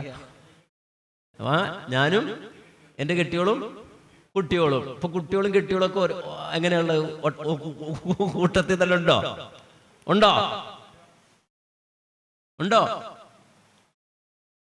കെട്ടിയോൾ എവിടെ ഉണ്ട്? വാട്സപ്പില്. കെട്ടിയോലെവിടെ ഉണ്ട്? ഫേസ്ബുക്കില്. മക്കളെവിടെ ഉണ്ട്? ഇൻസ്റ്റഗ്രാമില്. മനസ്സിലായില്ലേ? അല്ലാതെ ആരെങ്കിലും ഇപ്പൊ കൂട്ടായിട്ടുണ്ടോ? ഇല്ല. ഇപ്പൊ ഒന്ന് വെച്ചാൽ എല്ലാവരും ഒറ്റപ്പെട്ട തുരുത്തുകളിൽ പോവാണ്. അതുകൊണ്ടാണ് ആളുകളെ സംബന്ധിച്ചിടത്തോളം മെന്റലി ഹെൽത്ത് ഇല്ല, അവർക്ക് മെന്റലി പവർ ഇല്ല. കൂട്ടുത്തരവാദിത്തങ്ങൾ. ഇപ്പൊ നേരത്തെ കല്യാണത്തിന്റെ പ്രശ്നം പറഞ്ഞു. കല്യാണം കഴിക്കുന്നില്ല കുട്ടികൾ. അത് സത്യത്തിൽ രോഗമാണ്. രോഗത്തിന്റെ പേരെന്താ? രോഗത്തിന്റെ പേരെന്താ? ഗാമാഫോബിയ. എന്താണ്? ഇനി മറന്നു പോരുത്. ആ രോഗത്തിന്റെ പേര് എന്താണ്? ഓർത്തിരിക്കാൻ ഒരു പൊടിക്ക ഉപയോഗിച്ചേ. ഗാമാഫോബിയ എന്ന വാക്ക് ഓർത്തിരിക്കാൻ. Vasco da gamma. ഗാമാസ് എന്ന് പറഞ്ഞാൽ കല്യാണം എന്നാണ് ഹിബ്രുവില്. ഗാമാഫോബിയ എന്ന് വെച്ചാൽ കല്യാണ പേടി. ഇത് പണ്ട് നൂറ്റാണ്ടുകൾക്ക് മുമ്പുള്ള രോഗമാണ്, മാനസിക രോഗമാണ്. അപ്പൊ നമ്മുടെ മക്കൾക്ക് ഇപ്പൊ ആ രോഗമുണ്ട് പലർക്കും. അതെന്താ? ഇപ്പൊ നേരത്തെ ഒറ്റക്ക് എന്നുള്ള ചിന്ത വരെയാണ്. കൂട്ടുത്തരവാദിത്തങ്ങളെ പേടിക്കുന്നതിന് പറയുന്ന പേരാണ് ഗാമാഫോബിയ. അതൊരു രോഗമാണ്. അപ്പൊ ഇത് ആളുകൾക്ക് ഇപ്പൊ ബാധിച്ചുകൊണ്ടിരിക്കുകയാണ്. അപ്പൊ നമ്മൾ മനസ്സിലാക്കണം, ഒറ്റക്കാകണമെന്ന് തോന്നുമ്പോഴൊക്കെ, അല്ലെങ്കിൽ നമുക്ക് ഒറ്റക്ക് പോകണം, ഞാൻ ഒറ്റക്ക് പ്രവർത്തിക്കും, ഞാൻ ഒറ്റക്ക് എന്നുള്ള ചിന്ത വരുമ്പോൾ തന്നെ അപ്പൊ ഓർക്കണം സൂറത്തു സഫ്. അള്ളാഹ്ക്ക് അത് ഇഷ്ടമല്ല. ഇന്നല്ലാഹ യുഹിബ്ബുൽ ലദീന യുഖാതിലൂന ഫീ സബീലിഹി സഫൻ. അങ്ങനെ പ്രവർത്തിക്കണം. ഇത് നിങ്ങൾ നോക്കിയാ മാറിയോ? സ്ലൈഡ് മാറിയോ? ഇല്ലേ? മാറ്റു വേഗം. മാറിയാ? പിന്നെ മുകളിലൊരു ഹെഡിങ് ഉണ്ട്, അതെന്താണ്? സ്നോബോൾ എഫക്റ്റിലേക്ക് എത്തിയിട്ടില്ലല്ലോ, ചാടിപ്പോയോ അങ്ങോട്ട്? സ്നോബോൾ എഫക്റ്റ് ആയോ? ആണോ? എനിക്ക് അവിടെ പറയാം. സ്നോബോൾ എഫക്റ്റ് ആണ് അടുത്ത്. സ്നോബോൾ എഫക്റ്റ് വന്നല്ലേ? അപ്പൊ സ്നോബോൾ എഫക്റ്റ് അവിടെ വന്നിട്ടുണ്ടെങ്കിൽ നമ്മൾ മനസ്സിലാക്കണം എന്ന് വെച്ചാൽ, ഇത് നമുക്ക് സാധാരണ നമ്മുടെ നാട്ടില് പിന്നെ ഈ വലിയ വലിയ ക്യാമ്പുകളും മോട്ടിവേഷൻ ക്ലാസ്സുകളൊക്കെ ചെയ്യുമ്പോൾ നിങ്ങൾക്ക് എങ്ങനെ പൈസ ഉണ്ടാക്കാന്ന് പഠിപ്പിക്കുന്ന ക്യാമ്പുകൾ വരും. നിങ്ങൾക്ക് എങ്ങനെ കോടീശ്വരനാകാം. കോടീശ്വരനാകണോ ആർക്കെങ്കിലും? ആണോ? നിങ്ങൾക്ക് എങ്ങനെ കോടീശ്വരനാകാം. അപ്പൊ ഞാൻ പണ്ടിങ്ങനെ ഇതെങ്ങനെയാണെന്ന് അറിയാൻ വേണ്ടിയിട്ടൊരു പുസ്തകം വാങ്ങി. 2000 രൂപ കൊടുത്തു ആ പുസ്തകത്തിന്. 4 പുസ്തകത്തിന് എത്ര കൊടുത്തു? 2000 രൂപ കൊടുത്ത് ഞാൻ വീട്ടിൽ വന്നിരുന്നു ഉറക്കളച്ച് വായിച്ചു. ഈ 4 ബുക്ക് ഞാൻ വായിച്ചു തീർത്തപ്പോൾ എനിക്ക് മനസ്സിലായി എങ്ങനെ നിങ്ങൾക്ക് കോടീശ്വരനാകാം എന്നറിയുന്ന ആളാണ് ഈ ബുക്ക് എഴുതിയ ആള്. മനസ്സിലായില്ലേ? കാരണം അറുപിശുക്കന എന്നെ കൊണ്ട് എന്റെ പോക്കറ്റിൽ എത്ര ഓടിപ്പിച്ചു? 2000. മനസ്സിലായില്ലേ? അങ്ങനെ അയാൾ കോടീശ്വരനായി. അപ്പൊ എങ്ങനെ കോടീശ്വരനാകാമെന്ന് പ്രാക്ടിക്കലായി എന്നെ പഠിപ്പിച്ച പുസ്തകമാണ് 4 പുസ്തകം. അപ്പോ നമ്മെ സംബന്ധിച്ച് നമ്മൾ മനസ്സിലാക്കേണ്ടത് എന്താണെന്ന് വെച്ചാൽ, ഇങ്ങനെ എങ്ങനെ കോടീശ്വരനാകാം എന്ന് പഠിപ്പിക്കുന്ന ക്യാമ്പുകളിലൊക്കെ പഠിപ്പിക്കുന്ന ഒരു സംഗതിയായത്. ഒരു ചെറിയ സംഗതി പോലും നിങ്ങൾ നിസ്സാരമായി കാണരുത്. റസൂൽ അത് പറഞ്ഞിട്ടുണ്ട്. അതൊരു സ്നോ ബോൾ എന്ന് പറയുന്നത് യൂട്യൂബിൽ നിങ്ങളിത് കഴിഞ്ഞിട്ട് സൗകര്യം പോലെ പോയിട്ട് സെർച്ച് ചെയ്യണം. സ്നോ ബോൾ എന്ന് പറഞ്ഞിട്ട് ഇങ്ങനെ സെർച്ച് ചെയ്ത് കഴിഞ്ഞാൽ നിങ്ങൾക്ക് കാണാൻ കഴിയും. വലിയ ഒരു പഴയ വൈക്കോൽ കെട്ടില്ലേ, പഴയ കാലത്ത് വരുന്ന വൈക്കോൽ വണ്ടി, ലോറി കയറി വരൂലേ, അതുപോലെ വലിയ ഒരു ബോള്. ഇതിങ്ങനെ ചെറിയ മനുഷ്യന്മാരിങ്ങനെ തള്ളിക്കൊണ്ട് പോകണം. ചെറിയ മനുഷ്യന്മാർ ആ ബോളുമായിട്ട് നോക്കുമ്പോൾ അപേക്ഷയായിട്ട് ഇയാൾ ചെറുതായി പോകും. ഈ വലിയ ബോൾ ഇങ്ങനെ തള്ളിക്കൊണ്ട് പോകുന്നത് കാണാൻ സാധിക്കും. എന്നുവെച്ചാൽ ഒരു മനുഷ്യനേക്കാളും വലിപ്പത്തിൽ വൈക്കോൽ കൂമ്പാരം പോലെയാകും ഈ സ്നോ ബോൾ എന്നുള്ളത്. പക്ഷേ ഈ സ്നോ ബോൾ ആദ്യമായിട്ട് ഇങ്ങനെ ഒരു വലിയ ബോളായിട്ട് വന്ന് താഴേക്ക് വീണാണോ? ആണോ? അല്ല, ചെറിയ മഞ്ഞിന്റെ ഇഴകൾ അതിങ്ങനെ വീണ് അതിങ്ങനെ ചെറിയ, ആദ്യം ക്രിക്കറ്റ് ബോൾ പോലായി, പിന്നെ അത് ഫുട്ബോളിന് വലിപ്പമായി, പിന്നെ അതിനേക്കാളും വലിപ്പമായി, അങ്ങനെ വലുതായി വലുതായി വലുതായി ഇത് വരികയാണ്. ഇതിനാണ് സ്നോ ബോൾ എഫക്റ്റ് എന്ന് സാധാരണയായി നമ്മുടെ നാട്ടിൽ പറയുന്നത് എന്ന് നമ്മൾ മനസ്സിലാക്കണം. അപ്പോൾ ഇത് നമ്മുടെ സംഘടനാ രംഗത്ത് വളരെ കൃത്യമായി മനസ്സിലാക്കിയിരിക്കേണ്ട ഒരു സംഗതിയാണ്. നമ്മെ സംബന്ധിച്ചിടത്തോളം ഇത് വളരെ ചെറിയ ഒരു കാര്യമായിരിക്കും, വളരെ ചെറിയ ഒരു സംഗതിയായിരിക്കും, ഒരു ചെറിയ നൂലായിരിക്കും. ആ 1, 2, 3, 4 അങ്ങനെ ചേർന്ന് അതൊരു വലിയ പ്രസ്ഥാനമായി രൂപപ്പെടുക ചെയ്യുക. ഇത് വളരെ എളുപ്പത്തിൽ നമുക്കൊരാൾ പഠിപ്പിച്ചു തന്നിട്ടുണ്ട്, നമ്മുടെ നാട്ടിലൊരാൾ. അടുത്ത് നോക്കിയ ആൾ കാണാൻ പറ്റുമോ അയാളെ? അയാൾ സ്കൂളിൽ പോയപ്പോൾ മാഷ് ചോദിച്ചു, ഒന്നും എത്രയാന്ന് ചോദിച്ചു.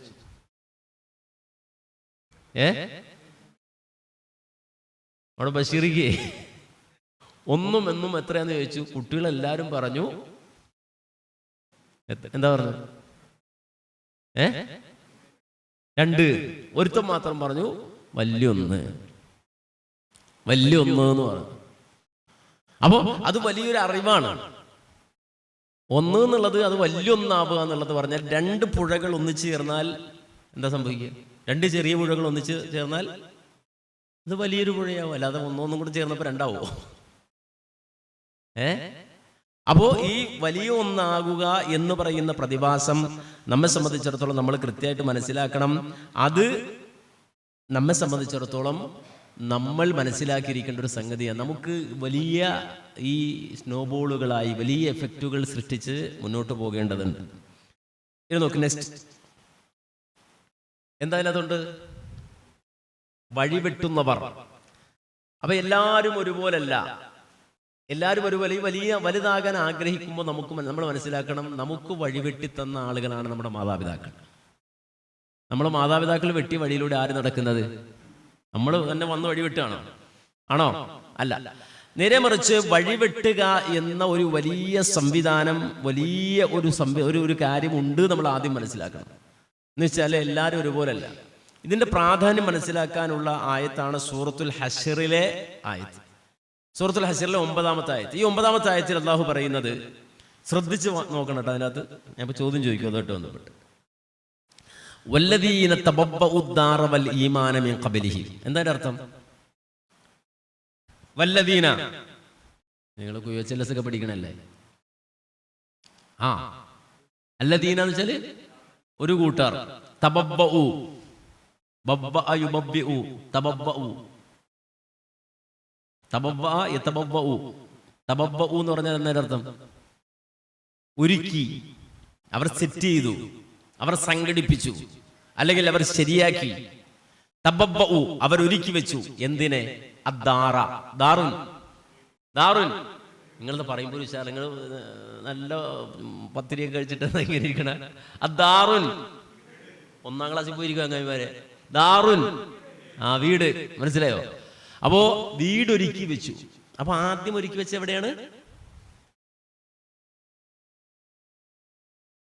എവിടെ? സംഘടനയുടെ സെക്രട്ടറി ആരെങ്കിലും ഉണ്ടോ? ഒന്ന് കൈവയ്ക്കുക. വെറുതെ ചമ്മാരസത്തിന് സെക്രട്ടറി, പ്രസിഡന്റ് ഉണ്ടോ? ഇല്ലേ? നമ്മുടെ എല്ലാവരും സംഘടന പ്രവർത്തനം മാത്രമേ ഉള്ളൂ. ഇവിടെ സെക്രട്ടറിയും പ്രസിഡന്റും ഖജാൻജി ഒന്നും ഇല്ല. ഇവിടെ പോയോ? അവരൊക്കെ എസ്കേപ്പായി. എല്ലാവരും ഉണ്ട് പുറകില്. പക്ഷേ ഇവിടെ ഫസ്റ്റ് പറഞ്ഞപ്പോ ഒരുക്കിയോ? വീടൊരുക്കിയോ? നാടൊരുക്കി. നമ്മൾ റോഡുമേ സ്റ്റേജ് കെട്ടി. വല്ലദീന തബവ്വഉ ദാറ, വീടൊരുക്കിയോ? മുജാഹിദ് പ്രസ്ഥാനം എവിടുന്നാ പണ്ട് തുടങ്ങിയത്? എവിടെയായിരുന്നു? പള്ളിയോ? മദ്രസയോ? കോംപ്ലക്സോ? ഷോപ്പിംഗ് കോംപ്ലക്സോ? അവിടെ തുടങ്ങിയത്? ഖുർആൻ പറയാണ്, ഒരു സംഘം ആളുകള് തബവ്വഉ ദാർ, അവർ വീടൊരുക്കി. മുജാഹിദ് പ്രസ്ഥാനൊക്കെ ഈ കൊടുങ്ങല്ലൂർ വന്ന് എവിടുന്നാ? നിങ്ങൾ പറ. കൊടുങ്ങല്ലൂര് തുടങ്ങിയത് എവിടെയാ? എറിയാടിൽ എവിടെ? മണപ്പാട്ട് എവിടെ? മണപ്പാട്ടിന്റെ തോളത്താണോ? പറ. ഐക്യവിലാസം അതെവിടെയാണ്? ഒരു വീടാണ്. അത് വലിയ പ്രധാന പോയിന്റാണ്. ഖുർആൻ അത് വളരെ കറക്റ്റായിട്ട് കുത്തി പറയുന്ന ഒരു കാര്യമാണ്, സൂചിപ്പിക്കുന്ന ഒരു കാര്യമാണ്. അപ്പൊ തബവ്വഉ ദാർ എന്ന് പറഞ്ഞാൽ വീടൊരുക്കി. ഇത് ഖുർആൻ പറയുന്നത് ഐക്യസംഘത്തെ കുറിച്ചല്ല, നേരെ മറിച്ച് ആരെ കുറിച്ചാണ് പറയുന്നത്? അടുത്ത വാചകം മനസ്സിലാവും. യുഹിബ്ബൂന മൻ ഹാജറ ഇലൈഹിം, അവരിലേക്ക് ഹിജ്റ വന്നവരെ അവരെ സ്നേഹിച്ചു. അപ്പൊ അതാരായിരിക്കും? ഹിജ്റ വന്നവരുമല്ല. അപ്പൊ ആരാ? മുഹാജിറുകളല്ല. പിന്നെ ആരാ? അൻസാറുകൾ. അപ്പൊ അൻസാറുകൾ ആദ്യം ഒരുക്കിയത് എന്താ? വീട്. രണ്ടാമത് വൽ ഈമാന,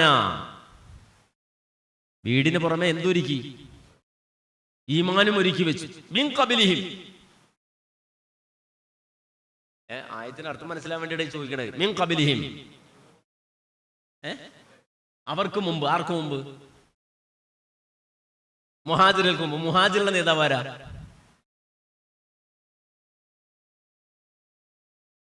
പറ, ഉറക്കെ പറ. റസൂലല്ലേ? അപ്പൊ റസൂൽ വരുന്നതിന് മുമ്പ് ഈമാൻ ശരിയാകുമോ? എന്താ ഈ പറയണ? റസൂൽ വരുന്നതിന് മുമ്പ് തന്നെ ഈമാൻ ശരിയാകുമോ?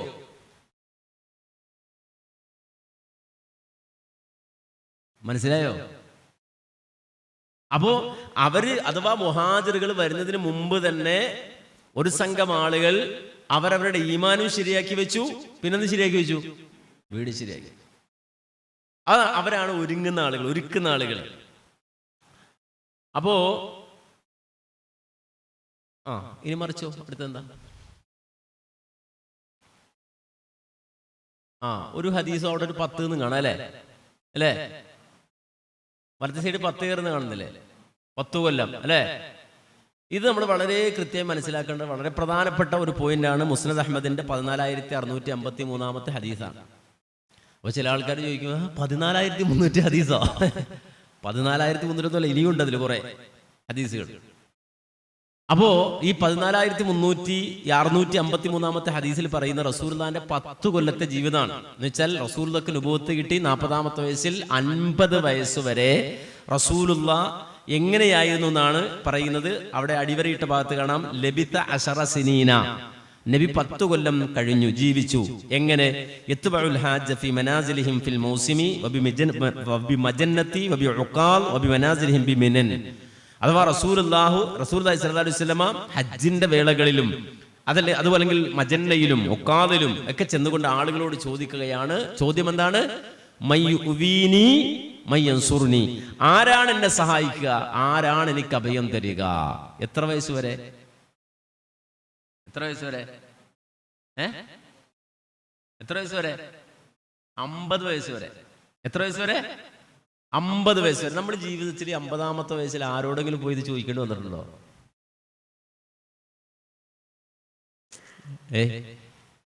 ചോദിക്കേണ്ടി വന്നിട്ടുണ്ടോ?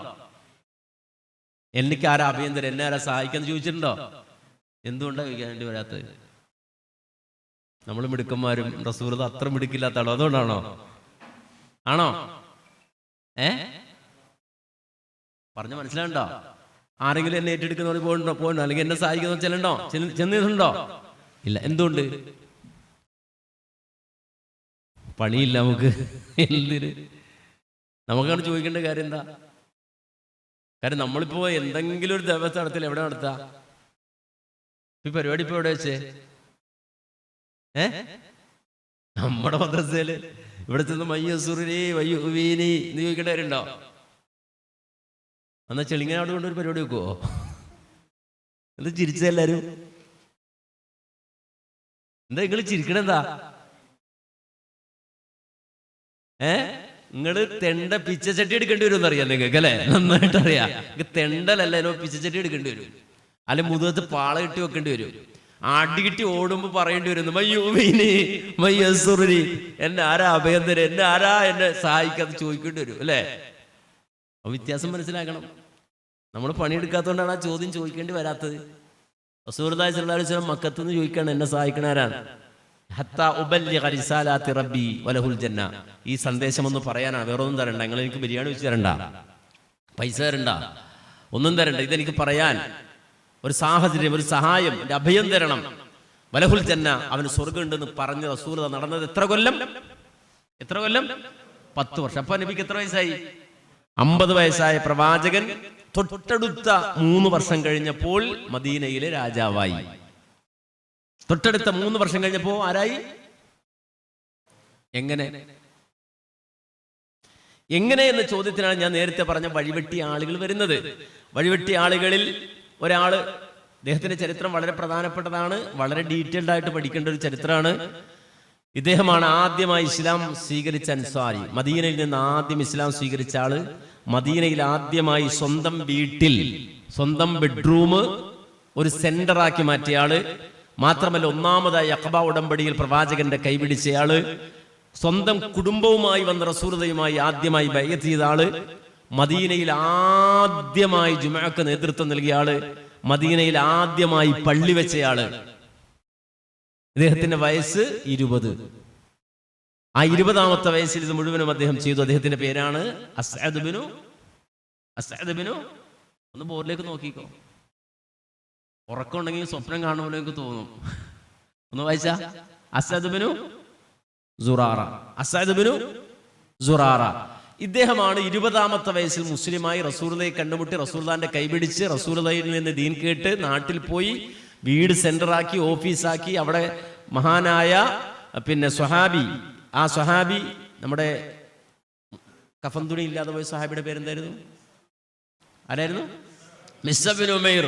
ആ മിസ്അബ് ബിൻ ഉമൈർ റളിയല്ലാഹു അൻഹുവിനെ കൊണ്ടുവന്ന് അവിടെ നിർത്തി, വീട്ടിൽ നിർത്തി ആളുകൾക്ക് ദീൻ പഠിപ്പിച്ച് അങ്ങനെ മെല്ലെ മെല്ലെ മദീനയെ മുഴുവനും 3 വർഷം കൊണ്ട് എന്താക്കി മാറ്റി? ഇസ്ലാം ആക്കി മാറ്റി. അതാണ് ഖുർആൻ നേരത്തെ പറയുന്നത്, വല്ലദീന തബവ്വഉ ഉദ്ദാറ വൽ ഈമാന മിൻ ഖബ്ലിഹിം. മദീനയിൽ ആദ്യം പള്ളി വെച്ചാരാ? നബിയല്ലേ? മദീനയിൽ ആദ്യമായി ജുമുഅക്ക് നേതൃത്വം കൊടുത്താരാ? എന്താ മിണ്ടാത്തത്? ആരാ? നബിയല്ലേ? അല്ലേ? നബി അല്ല. പിന്നെ ആരാണ്? അസ്അദ് ബിൻ സുറാറ. പ്രായം എത്ര? 20. നിങ്ങൾക്ക് എത്ര പ്രായം? എത്ര വയസ്സായി? എല്ലാവരും ഉറക്കം നോക്കുകയാണ്. ഷുഗർ എത്രയുണ്ട്? ഷുഗർ മനസ്സിലാവണ്ടേ? എല്ലാം ഉണ്ടായിരുന്നു, ഉറക്കം തൂങ്ങുകയാണ്. അപ്പൊ നമ്മൾ മനസ്സിലാക്കണ വെച്ചാൽ 20 വയസ്സുകാരൻ ചെയ്ത പണിയാ. എത്ര വർഷം കൊണ്ട്? 3 വർഷം കൊണ്ട് മദീനയെ മുഴുവൻ ഇസ്ലാമിലേക്ക് കൊണ്ടുവന്നു.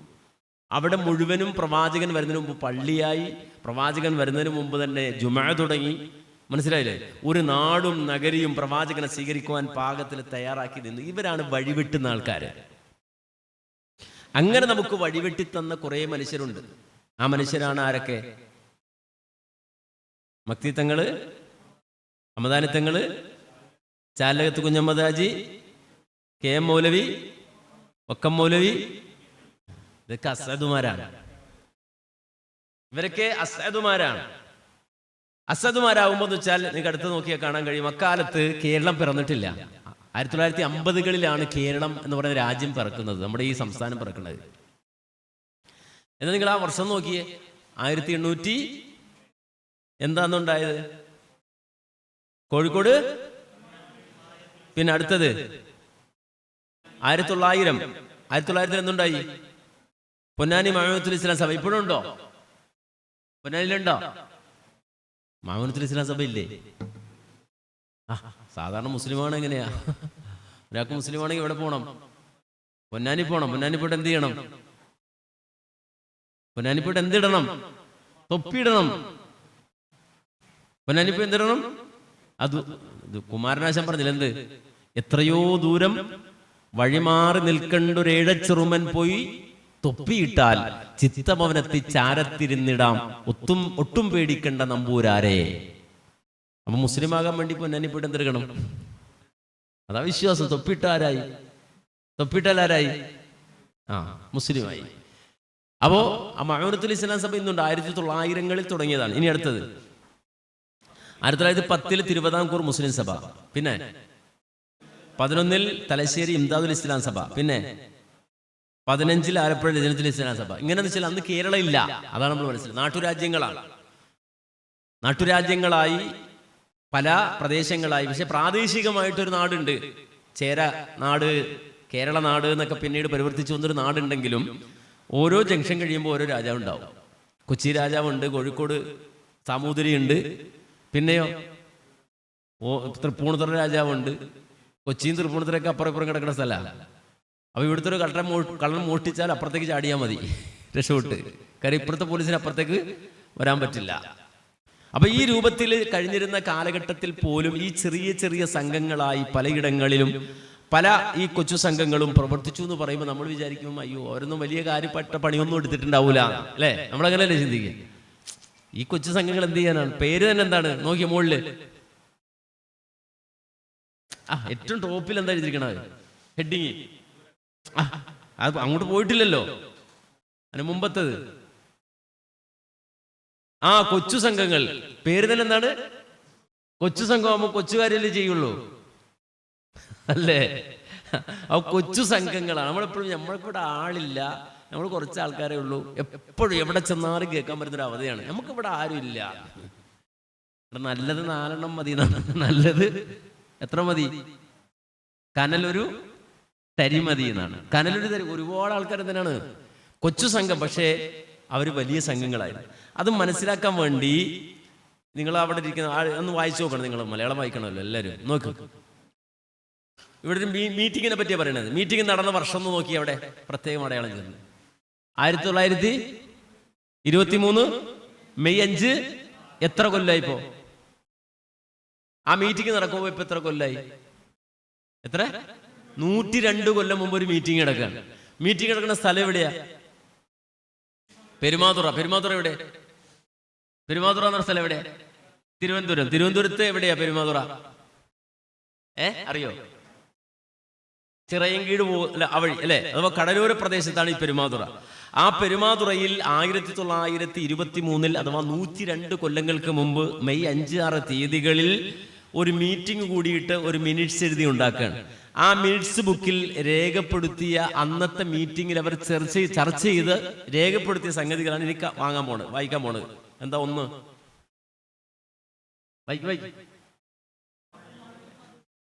ഓരോ മഹലിലും അധിവസിക്കുന്ന മുസ്ലിങ്ങളുടെ വയസ്സ്, മതപരവും ലൗകികവുമായ വിദ്യാഭ്യാസ യോഗ്യത, തൊഴിൽ വാണിജ്യ വ്യവസായ നില, കൃഷിഭൂമിയുടെ വിസ്തീർണം, വാർഷിക വരുമാനം മുതലായി വെളിപ്പെടുത്തുന്ന സെൻസസ് എടുക്കുക. സംഘം ചെറുതാണോ വലുതാണോ? ഇപ്പൊ ഈ സംഘം ചെറുതായോ വലുതായോ? ഇന്ന് വരെ മീറ്റിംഗ് കൂടിയിട്ട് ഇങ്ങനൊരു കാര്യം നിങ്ങൾ തീരുമാനിച്ചിട്ടുണ്ടോ? എവിടെ സെക്രട്ടറി പ്രസിഡന്റ് ഒക്കെ ഇവിടെ പോയി? എന്ത് ജാതി മീറ്റിംഗ് നമ്മുടെ അടിയും ബഹളവും ഒച്ചയും കറയും പിന്നെ അല്ല മറ്റേ പിന്നെ എന്താണ് വറയും പിന്നെന്താണ് ചായയും കടിയും വർക്ക്ഷോപ്പും എല്ലാ സാധനം ഉണ്ട്. ഇന്ന് വരെ ഇങ്ങനെ മീറ്റിംഗിൽ ഇങ്ങനെ തീരുമാനം എടുത്തിട്ടുണ്ടോ? ഉണ്ടോ? മിനിറ്റ്സ് ബുക്കിൽ ഇങ്ങനെ ഒന്ന് കയറിയിട്ടുണ്ടോ? ഇപ്പൊ സെൻസസ് എടുക്കണം. സെൻസസ് എടുക്കണം എന്ന് വെച്ചാല് നമ്മളെന്താ അടുത്ത ഇലക്ഷൻ വല്ലതും പോകണ്ടോ? നിങ്ങൾ ആരെങ്കിലും സെൻസസ് എടുത്തിട്ടുണ്ടോ? എന്താ മിണ്ടാത്തത്? എന്താ മിണ്ടാത്തത്? ഇല്ലേ? എന്താ കാരണം? എന്താ സെൻസസ് എടുക്കാത്തത്? എന്റെ ആവശ്യമില്ല അല്ലേ? ലീഗുകാർ സെൻസസ് എടുത്തിട്ടുണ്ടോ? ഇവിടെ ലീഗുകാർ സെൻസസ് എടുത്തില്ല. CPM-കാർ സെൻസസ് എടുത്തിട്ടുണ്ടോ? ഇല്ലേ? ഓരോ വീട്ടിലും കയറി ഇറങ്ങി സെൻസസ് എടുത്തിട്ടുണ്ടോ? 18 വയസ്സായ എല്ലാരും പിടിച്ചിട്ടുണ്ടോ? 80 കഴിഞ്ഞ് വല്ലുമായി വെറുതെ വിട്ടിട്ടുണ്ടോ? എന്തേ കാരണം? വോട്ടുണ്ട്. വോട്ടിന് വേണ്ടി നിങ്ങൾ സെൻസസ് എടുക്കണം. നമ്മൾ മറ്റേതിന് എന്ത് സെൻസസ് അല്ലേ? എന്തിനാ ഈ സെൻസസ് എടുക്കാൻ പറഞ്ഞത്?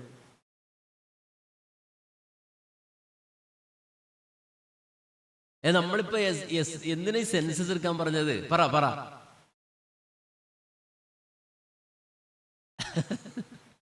എന്തിനാന്ന് നമുക്ക് മനസ്സിലാവില്ല. ഇതൊന്നും പണ്ടാരാണെന്ന് ചോദിച്ചാൽ സെൻസസ്. നമ്മൾ മനസ്സിലാക്കേണ്ട ഒരു സംഗതി എന്താണെന്ന് വെച്ചാല്, ഇസ്ലാമിൽ ഒരു ഇബാദത്ത് നടപ്പാക്കണമെങ്കിൽ സെൻസസ് വേണം. സെൻസസ് ഇല്ലാതെ നടപ്പാക്കാൻ പറ്റില്ല. അതെന്താണ്? സക്കാത്ത്. നിങ്ങളെങ്ങനെ സക്കാത്ത് നടപ്പാക്കുക? എങ്ങനെ സക്കാത്ത് നടപ്പാക്കുക? അത് നമുക്കറിയില്ല, നമ്മളത് ചിന്തിച്ചിട്ടില്ല. സക്കാത്ത് എന്ന് പറയുമ്പോൾ തന്നെ തരേണ്ടതാരാ? യൂസുഫ് അലി. പിന്നെ സക്കാത്ത് തരേണ്ട ആരാ? യൂസുഫ് അലി, പിന്നെ അഷ്റഫ്, പിന്നെ സക്കാത്ത് തരേണ്ട ആൾക്കാരൊക്കെ അവരാണ്. അങ്ങനെയാണോ? ഈ നാട്ടിലൊരു കച്ചവടക്കാരുണ്ടെങ്കിൽ ആൾ സക്കാത്ത് കൊടുക്കണ്ടേ? കൃഷിക്കാരുണ്ടെങ്കിൽ സക്കാത്ത് കൊടുക്കണ്ടേ? ഈ പറയുന്ന പ്രദേശത്തുള്ള ആളുകൾക്കൊക്കെ തമിഴ്നാട്ടിൽ സ്ഥലമുള്ള ആൾക്കാർ ഞാൻ കൈവക്കിക്കാൻ പറഞ്ഞാൽ ഇടങ്കേറാവുന്ന എനിക്കറിയാം. ഏക്കർ കിടക്കുന്ന സ്ഥലവും പഞ്ചായത്തും ഒക്കെ ഉണ്ടാവും. അതിന് സക്കാത്ത് കൊടുക്കണ്ടേ? ഇനി സക്കാത്ത് കിട്ടേണ്ടതാരാ? ആർക്കാ കൊടുക്കണ്ടേ? മിസ്കീന്, ഫഖീർ അല്ലേ? പിന്നെ കടം കൊണ്ട് വലഞ്ഞോൻ. ഈ നാട്ടിൽ എത്ര മിസ്കീന്മാരുണ്ട് എന്ന് പറഞ്ഞേ? ഐസന്മാരെന്ന് പറഞ്ഞേ. ഈ നാട്ടിൽ എത്ര ഫഖീർ ഉണ്ട് എന്ന് പറഞ്ഞേ? കടം കൊണ്ട് വലഞ്ഞ എത്ര പേരുണ്ടെന്ന് പറഞ്ഞേ? കുറെ ഉണ്ടെന്ന് പറഞ്ഞ കാര്യമില്ല, കണക്ക് വേണം. കാരണം വെച്ചാല് ദീനിൽ ഓരോ കൊല്ലം കഴിയുന്നവരും കടക്കാർ കുറഞ്ഞു വരും. ഫക്കീറന്മാർ മിസ്കീന്മാർ സക്കാത്ത് കൊടുക്കുന്ന അവസ്ഥയിലേക്ക് വരും. അതാണ് ദീന്റെ സിസ്റ്റം. അതാണ്. അവസാനം ഒരു 3 കൊല്ലമൊക്കെ കഴിയുമ്പോൾ ഉമർ റളിയല്ലാഹുവിന്റെ കാലത്ത് സക്കാത്ത് വാങ്ങാൻ ആളില്ലാതായി. എന്ന് വെച്ചാൽ സക്കാത്ത് കൊടുത്താൽ അത് കെട്ടിക്കിടക്കുക ബൈത്തുൽ മാലിൽ. കാരണം എല്ലാവരും സക്കാത്ത് കൊടുക്കുന്നവരായി, വാങ്ങാൻ ആളില്ലാതായി. അപ്പോ നമ്മെ സംബന്ധിച്ചിടത്തോളം സക്കാത്ത് ഇപ്പൊ ഞാൻ പറയാം, പള്ളിയിൽ മുക്കരുണ്ട്, പള്ളി മുഅദ്ദിനുണ്ട്. ഈ പള്ളിയിൽ ഉണ്ടോ? 3 നേരം വാങ്ങി കൊടുത്തില്ലെങ്കിൽ നല്ല മുഅദ്ദിൻ തമ്പടിക്കോ ലൈക്ക് അടിക്കോ? പോയിട്ട് എന്താ ചെയ്യാ? മുഅദ്ദിന് ശമ്പളം ഉണ്ടോ? എത്ര? ഞാൻ ചോദിക്കണില്ല, ചോദിച്ചാൽ മാനക്കേടാ. ഇമാമുണ്ടോ പള്ളിയിൽ? ഉണ്ടോ? ഖത്തീബ് ഉസ്താദ് ഉണ്ടോ? ഉണ്ട്. ആര് പറഞ്ഞു നിങ്ങൾക്ക് ഖത്തീബിന് ശമ്പളം കൊടുക്കാൻ? മുഅദ്ദിന് ശമ്പളം കൂടെ നിങ്ങളോട് ആരാ പറഞ്ഞേ? അല്ല പറഞ്ഞോ? നിങ്ങളൊന്നും മിണ്ടാത്ത? റസൂല് പറഞ്ഞിട്ടുണ്ടോ? ഖുർആനിലും ഹദീസിലും കണ്ടിട്ടുണ്ടോ നിങ്ങള്? മുഅദ്ദിന് ശമ്പളം കൊടുക്കണം, ഇമാമിന് ശമ്പളം കൊടുക്കണം. കണ്ടിട്ടുണ്ടോ? ഇല്ല. ഉറപ്പിച്ചു പറഞ്ഞു ഇല്ല, അങ്ങനെ ഇല്ല. മനസ്സിലായോ? എന്നാൽ അള്ള പറഞ്ഞ ശമ്പളം കൊടുത്ത് നിങ്ങൾ നിർത്തണമെന്ന് ഒരൊറ്റ ഉദ്യോഗസ്ഥനേ ഉള്ളൂ. അതാരാ? ആ ഉദ്യോഗസ്ഥൻ ഇവിടെ ഉണ്ടോ? അയാൾക്ക് എത്ര സാലറി നിങ്ങൾ കൊടുക്കാറുണ്ടോ? അള്ള പറഞ്ഞൊരു ഉദ്യോഗസ്ഥനെ നമ്മൾ ഇവിടെ നോക്കിയാൽ കാണൂല. സാലറി കൊടുത്ത് നിർത്തണം എന്ന് അള്ള ഏൽപ്പിച്ച ഒരു ഉദ്യോഗസ്ഥൻ നമ്മുടെ പള്ളിയിലില്ല, മഹലിലില്ല, ഒരിടത്തും ഇല്ല. എന്നാലോ പള്ളിയുടെ ഏറ്റവും വലിയ ചെലവ് ശമ്പളം കൊടുക്കാൻ ആർക്ക്? പള്ളി തൂക്കാൻ വന്നോന്, ബാങ്ക് വിളിക്കാൻ വന്നോന്, ഖുത്തുബ പറയാൻ വന്നോന്, ഇമാമ് നിൽക്കാൻ വന്നോന്. ഇതൊക്കെ അള്ള പറഞ്ഞാണോ? അപ്പൊ നമ്മൾ ആ ഒരു സെഷൻ എങ്ങനെ വിട്ടുപോയി എന്നുള്ളത് ചിന്തിക്കണം. ഒരു സെഷൻ നമ്മുടെ അടുക്കുന്ന എങ്ങനെ തെറിച്ചതെന്ന് ചിന്തിക്കണം. അപ്പോൾ ഇത് അവർ ആലോചിക്കുകയാണ്. ഒരു സമൂഹത്തിന്റെ പുനരുദ്ധാനത്തിന് വേണ്ടി ഇരിക്കുന്ന ആളുകൾ അവർ ആദ്യമായി അതിന്റെ ബേസ് എന്താണ്, എവിടെയാണ് തുടങ്ങേണ്ടത്, എവിടെയാണ് നമ്മുടെ പ്ലേസ്, എവിടെയാണ് നമ്മുടെ ബൗണ്ടറി, എവിടെയാണ് നമ്മുടെ ഏരിയ, അതിന് കൃത്യമായൊരു കണക്ക് അവരെടുക്കുകയാണ്. ഇതിനെ കൂടെ വായിച്ചാൽ എളുപ്പം വായിച്ചു പോവാ. ഞാൻ ഓരോന്ന് നോക്കിക്കോ. നമ്മുടെ കമ്മിറ്റി ആ കമ്മിറ്റി നമ്മൾ കമ്പയർ ചെയ്യാൻ വേണ്ടിയാണ്. 102 കൊല്ലം മുമ്പുള്ള കമ്മിറ്റിയും നമ്മുടെ കമ്മിറ്റിയും തമ്മിൽ കമ്പയർ ചെയ്യാൻ വേണ്ടിയാണ്. മുസ്ലിം ആൺകുട്ടികൾക്കും പെൺകുട്ടികൾക്കും കാലോചിത വിദ്യാഭ്യാസം നൽകുകയും അവരെ ഉപരിപഠനത്തിന് പ്രോത്സാഹിപ്പിക്കുകയും ചെയ്യുക. പള്ളിയിൽ വിവാഹം, വിവാഹമോചനം, ജനനം, മരണം എന്നിവ രേഖപ്പെടുത്തി രജിസ്റ്റർ സൂക്ഷിക്കുക. ഉണ്ടോ? രജിസ്റ്റർ ഉണ്ടോ? രജിസ്റ്റർ ഉണ്ടോ? രജിസ്റ്റർ ഉണ്ടോ? എന്തോന്ന് ആലോചിച്ചൊക്കെ വർത്താനം പറഞ്ഞാൽ മതി. വിവാഹത്തിന്റെ രജിസ്റ്റർ ഉണ്ട്, പിന്നെന്തുണ്ട്? വിവാഹമോചനത്തിന്റെ രജിസ്റ്റർ ഉണ്ട്. ജനനത്തിന്റെ രജിസ്റ്റർ ഉണ്ടോ? മരണത്തിന്റെ രജിസ്റ്റർ ഉണ്ടോ?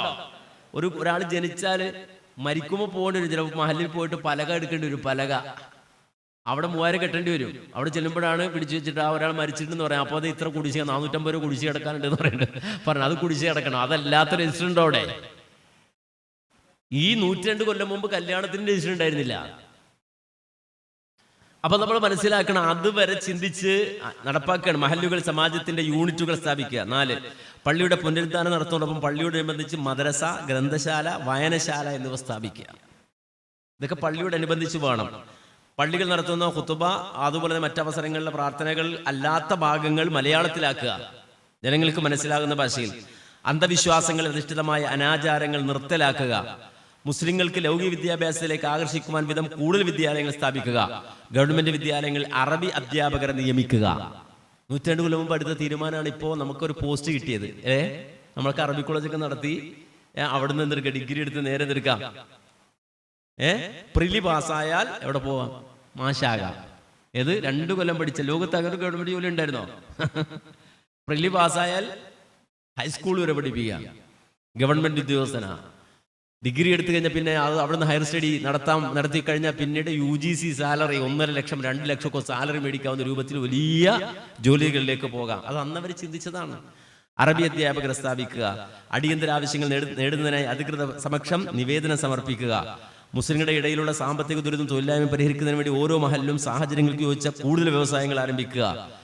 മാത്രമല്ല 11 ഇസ്ലാമിക് ഗ്രന്ഥങ്ങൾ മലയാളത്തിലും അറബി മലയാളത്തിലും പ്രസിദ്ധീകരിക്കുക. 12 ഒരു പ്രസിദ്ധീകരണാലയവും വൃത്താന്ത പത്രവും തുടങ്ങുക. ഇതാരാ ആലോചിക്കുന്നത്? ആരാ ഈ ചർച്ച ചെയ്യണത്? ഞാൻ ചോദിക്കട്ടെ, തൃശ്ശൂർ ജില്ലാ കമ്മിറ്റി കൂടിയിട്ട് ഇങ്ങനെ തീരുമാനിക്കാൻ ധൈര്യമുണ്ടോ? ശാഖയും മണ്ഡലമൊക്കെ അവിടെ നിൽക്കട്ടെ, പെരുവാതുറയൊക്കെ അവിടെ നിൽക്കട്ടെ, തൃശ്ശൂർ ജില്ലാ കമ്മിറ്റി കൂടിയിട്ട് ഈ 12 കാര്യം തീരുമാനിക്കാൻ പറ്റുമോ? നിങ്ങളൊന്ന് കമ്പയർ ചെയ്യാൻ വേണ്ടി പറഞ്ഞതാണ്. പറ്റുമോ? അപ്പൊ അവർ എത്രയും ഉയരത്തിൽ ചിന്തിച്ചു. ഇത് എവിടുന്നാ കിട്ടിയത്? ഇതിന്റെ സോഴ്സ് എവിടെയാണ്? ഇതിങ്ങനെ ഇങ്ങനെ ഒരു മീറ്റിംഗ് നടന്നൊന്നും അവിടെ ഇങ്ങനെ തീരുമാനം എടുത്തു എന്നുള്ള സോഴ്സ് അതിന്റെ ചോട്ടി കൊടുത്തിട്ടുണ്ട്. മതാചാര്യർ, മതനിഷേധികൾ എന്നൊരു പുസ്തകമുണ്ട്. PG എന്ന് വെച്ചാൽ P. ഗോവിന്ദപിള്ള. P. ഗോവിന്ദപിള്ള അറിയില്ലേ? മരിച്ചുപോയി. കമ്മ്യൂണിസ്റ്റ് പ്രസ്ഥാനത്തിലെ EMS കഴിഞ്ഞാൽ ഏറ്റവും വലിയ ബുദ്ധിജീവിയും ചിന്തകനും എഴുത്തുകാരനുമായിരുന്നു ആര്? P. ഗോവിന്ദപിള്ള. അദ്ദേഹത്തിന് ഒരു സഞ്ചികയുണ്ട്. സഞ്ചിക എന്ന് വെച്ചാൽ നവോത്ഥാനത്തിന്റെ പേരിൽ 1, 2, 3 പറഞ്ഞ സഞ്ചിക. അദ്ദേഹം ഇങ്ങനെ പരമ്പരയായിട്ട് ഒരു പുസ്തകം എഴുതിയിട്ടുണ്ട്. ആ പുസ്തകത്തിൽ മതാചാര്യർ, മതനിഷേധികൾ എന്ന ആ സഞ്ചികയിലെ ആ ഭാഗത്ത് പേജ് 52 എഴുതി വെച്ചതാ. ഇങ്ങനെ ഒരു യോഗം നടന്ന മിനിറ്റ്സ് ബുക്ക് ഉണ്ടെന്നും നമ്മുടെ കയ്യിലുണ്ടോ? ഉണ്ടോ? അതെങ്കിലും ഉണ്ടോ? ഒന്നും മിണ്ടാത്ത ഇല്ല. അതിന് നമ്മളെവിടെ പോകണം? അവിടെ പോയി നോക്കണം. അപ്പൊ ഞാൻ സൂചിപ്പിച്ചതെന്ന് വെച്ചാൽ മനസ്സിലാക്കണം, ഈ രൂപത്തിലായിരുന്നു അവർ ചിന്തിച്ചത്. അങ്ങനെ ഒരു കൊച്ചു സംഘമായിരുന്നു എന്ത് നിഷ്പക്ഷ സംഘം. നമ്മൾ കൊടുങ്ങല്ലൂരിന്റെ മഹത്വം ഞാൻ വളരെ ആഴത്തിൽ പഠിക്കണമെന്നും ഈ സമൂഹത്തിന് പഠിപ്പിക്കണമെന്നും തോന്നിയൊരു വിഷയമാണ് ഈ കൊടുങ്ങല്ലൂർ. ഞാനൊരു ശ്രമം നടത്തി, ഞാനൊരു ഡോക്യുമെൻ്ററി എന്നുള്ള രൂപത്തിലൊക്കെ ഒരു ശ്രമം, റിനൈസൻസിൻ്റെ 2 ഭാഗം അത് പുറത്തിറങ്ങി. പക്ഷെ പിന്നീട് അങ്ങോട്ട് മുന്നോട്ട് പോയില്ല. ഏറ്റവും ആധികാരികമായി നമ്മുടെ കോളേജിലും മദ്രസകളിലും ഒക്കെ കുട്ടികളെ കൊണ്ട്, നമ്മുടെ മക്കളെയൊക്കെ കൊണ്ടുപോയിട്ട് പ്രധാനമായി ഇവിടുത്തെ ചരിത്ര ഇടങ്ങൾ ഓരോന്ന് കാണിച്ചു കൊടുക്കണം. എങ്കിലേ അവർക്ക് അവരുടെ ഉള്ളിൽ ഇത് തിളക്കുള്ളൂ. അപ്പം ഈ നിഷ്പക്ഷ സംഘം എന്ന് പറഞ്ഞ സംഘം എങ്ങനെയാണ് രൂപപ്പെട്ടത്? അതിന് ചരിത്രം അറിയോ? ഈ ചരിത്രം ഒന്ന് അറിയണമെന്ന് കൈവക്കിയേ. നിഷ്പക്ഷ സംഘം രൂപപ്പെട്ടവരെന്ന് കൈവക്കിയേ. വെറുതെ പറയുന്നു വേണമെന്ന് ജസ്റ്റ് പറഞ്ഞോ ഒന്ന് ബാക്കി നാളെ ഏതൊരാൾ പറയുന്നത് കൈവക്കിയല്ലോ. തറവാട്ട് കലഹങ്ങൾ ഒഴിവാക്കാൻ വേണ്ടി ഒരു സംഘം ഉണ്ടായി. അങ്ങനെയാണോ? അങ്ങനല്ല, നേരെ മറിച്ച് 1919 ചാലകത്ത് കുഞ്ഞഹമ്മദ് ഹാജി അദ്ദേഹത്തിന്റെ അടുക്കിലേക്ക് കൊടുങ്ങല്ലൂർ അഴീക്കോട് ഭാഗത്തുനിന്ന് ഒരാൾ, കുറച്ചാളുകൾ ചെല്ലുകയാണ്. ചെന്നിട്ട് ഞങ്ങൾക്കൊരു ഉസ്താദിനെ വേണമെന്ന് പറയാൻ. ഞാൻ നേരത്തെ പറഞ്ഞു, മദീനയിൽ അസ്അദ് ബിൻ സുറാറ എന്ന് പറയുന്ന വ്യക്തി ഞങ്ങൾക്ക് ഞങ്ങളുടെ മദീനയിൽ ദീൻ പഠിപ്പിക്കാൻ ഒരാളെ വിട്ടുതരണമെന്ന് റസൂലുള്ളാഹിക്ക് പോയി ആവശ്യപ്പെട്ടപ്പോൾ മിസ്അബ് ബിൻ ഉമൈറിനെ വിട്ടുകൊടുത്തതുപോലെ ചാലകത്ത് കുഞ്ഞഹമ്മദ് ഹാജിയുടെ അടുക്കൽ ഇവിടുന്ന് ഒരാൾ കുറച്ച് ആളുകൾ സംഘടിച്ച് എന്നിട്ട് പറഞ്ഞു, ഞങ്ങൾക്ക് ഞങ്ങളുടെ നാട്ടിൽ ദീൻ പഠിപ്പിക്കാൻ ഒരാൾ വേണം. അങ്ങനെ ഈ ചാലകത്ത് കുഞ്ഞഹമ്മദ് ഹാജി ഒരാളെ നിയോഗിച്ചു. ഒരു ശിഷ്യനെ, തൻ്റെ ശിഷ്യന്മാരിൽ ഒരാളെ നിയോഗിച്ചു. ആ ശിഷ്യന്റെ പേര് എന്താന്നുറക്കെ പറഞ്ഞു. കൊടുങ്ങല്ലൂരുകാരെ വായിച്ചു കണ്ടത് തപ്പി തുറന്നെടുക്കാൻ നോക്കാൻ അതിൻ്റെ ഉള്ളിൽ നിന്ന് തുറന്നെടുക്കാൻ നോക്ക്. ഇത് അയാൾ പറഞ്ഞ് ഞാൻ എഴുതിയത്, അല്ലാത്ത അയാളുടെ പേരുണ്ടാവില്ല.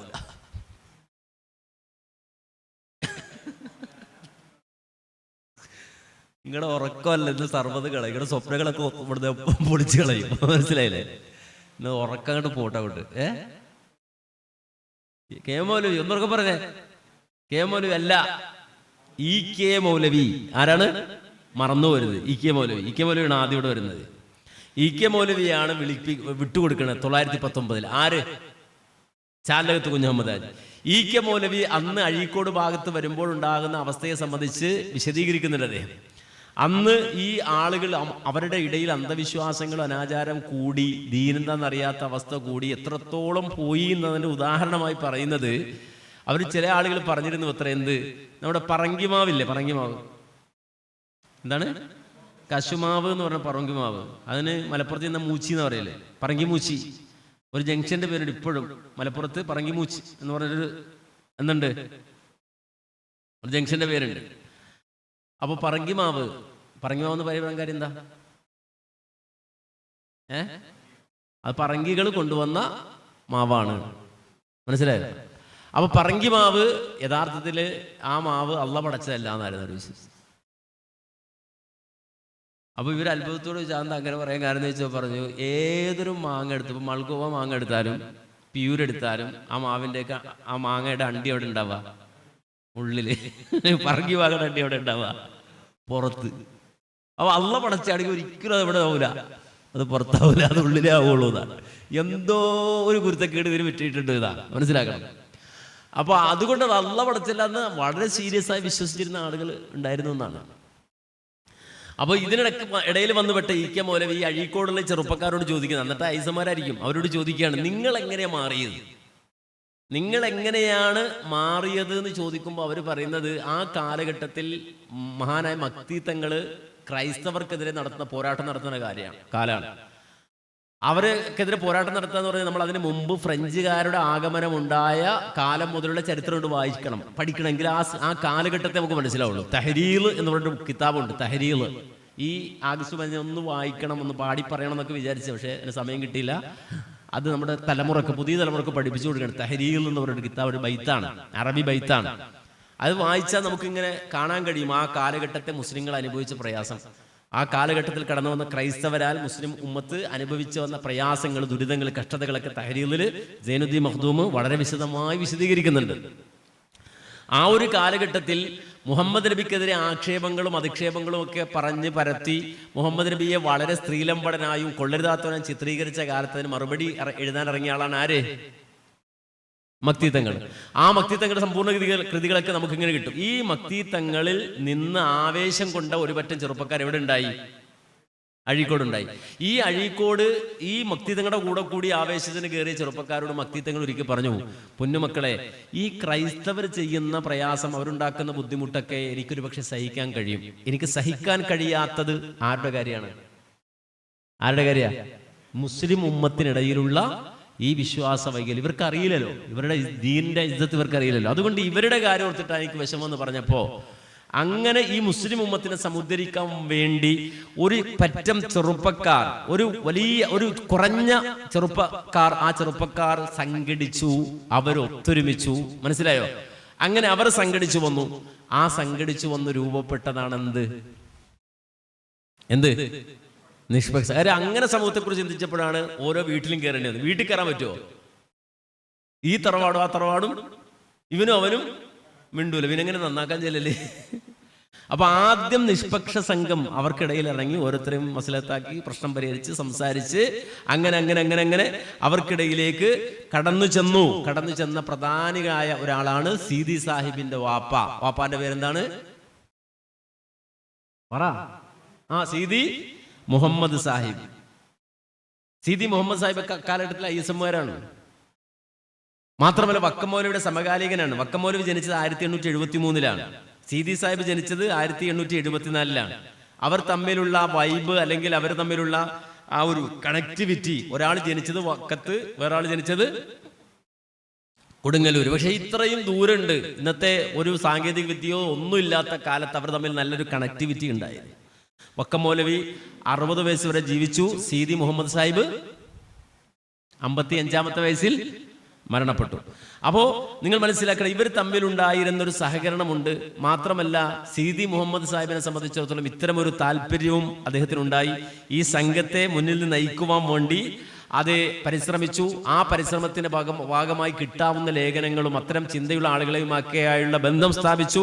അങ്ങനെ വക്കം മൗലവിയുമായുള്ള ബന്ധത്തിലൂടെ ഈ സീതി സാഹിബിന്റെ നവോത്ഥാന ചിന്തകൾ അതിങ്ങനെ ഉയർന്നുയർന്നു വന്നു.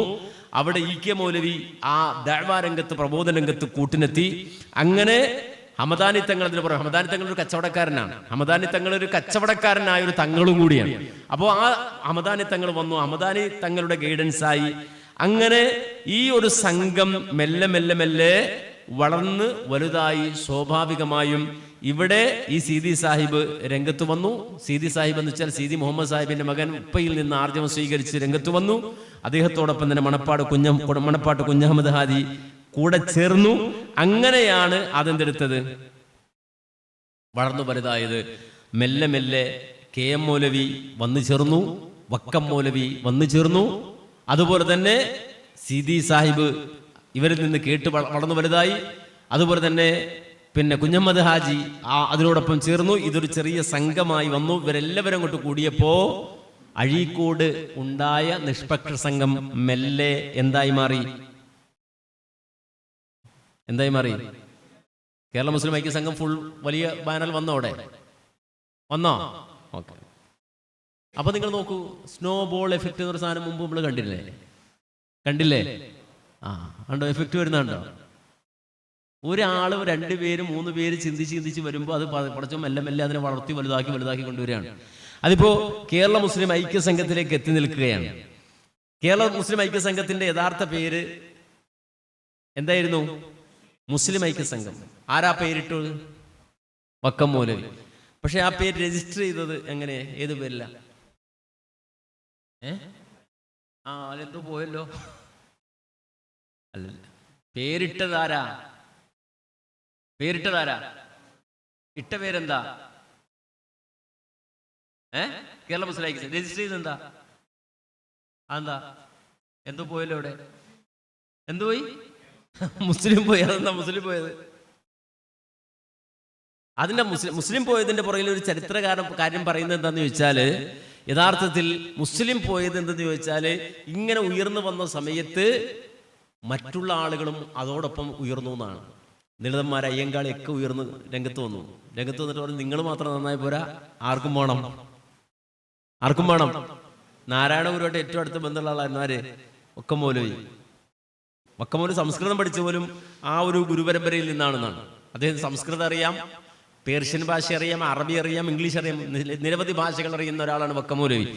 അപ്പോൾ ഈ രൂപത്തിൽ അവരെ സംബന്ധിച്ചിടത്തോളം അവര് ഈ രൂപത്തിൽ ഉയർന്നു വന്നപ്പോൾ മറ്റു മതസ്ഥർ കൂടി ഇവരോടൊപ്പം ചേരാൻ തയ്യാറായി എന്നാണ്. അഥവാ ഞങ്ങൾക്ക് എല്ലാവർക്കും ഈ നവോത്ഥാനം വേണം എന്ന രൂപത്തിൽ ആ ചിന്ത വളർന്നു വലുതായി എന്നുള്ളതാണ്. മനസ്സിലാക്കണം. അങ്ങനെ മെല്ലെ മെല്ലെ അത് വളർന്നു വലുതായി. കേരള മുസ്ലിം ഐക്യസംഘം അതിങ്ങനെ ശക്തി പ്രാപിച്ചു.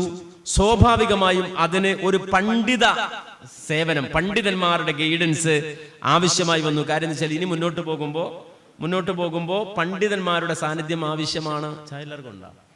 ചായ ഉണ്ടെങ്കിൽ വേണോ? ചായ ഉള്ളവർക്ക് വേണ്ടവരൊക്കെ കുടിച്ചാളി, ഉറക്കം പോവാൻ. പണ്ഡിതന്മാരുടെ സേവനം ലക്ഷ്യമാക്കിയിട്ട് പ്രവർത്തനം നടന്നു. അങ്ങനെയാണ് 1924 ആലുവയിൽ നടന്ന കേരള മുസ്ലിം ഐക്യസംഘത്തിന്റെ വാർഷിക യോഗത്തിന്റെ പ്രധാന അജണ്ട തന്നെ പണ്ഡിതന്മാരെ സംഘടിപ്പിക്കുന്നത്. 24 യോഗം ചേർന്നിട്ട് പ്രധാന അജണ്ട ആയി തീരുമാനിച്ചത് കേരളത്തിലെ മുഴുവൻ, കേരളം ഇന്നില്ല, അന്ന് കേരളം എന്ന് പറഞ്ഞ നാടില്ല, സംസ്ഥാനമില്ല. നേരെ മറിച്ച് ഇങ്ങനെ ഭൂപ്രകൃതി കൊണ്ട് ഇങ്ങനെ കിടക്കുന്നുണ്ട്. ഭൂപ്രകൃതി കൊണ്ട് പിന്നെ ഈ കേരളത്തിന്റെ ഒരു രൂപമുണ്ട് എന്നല്ലാതെ അധികാരം കൊണ്ട്, ഭരണം കൊണ്ട് വ്യത്യസ്ത നാട്ടുപ്രദേശങ്ങളായി നിൽക്കുന്ന ഈ നാട്ടിൽ പണ്ഡിതന്മാരെ സംഘടിപ്പിക്കാൻ അവർ തീരുമാനിച്ചു.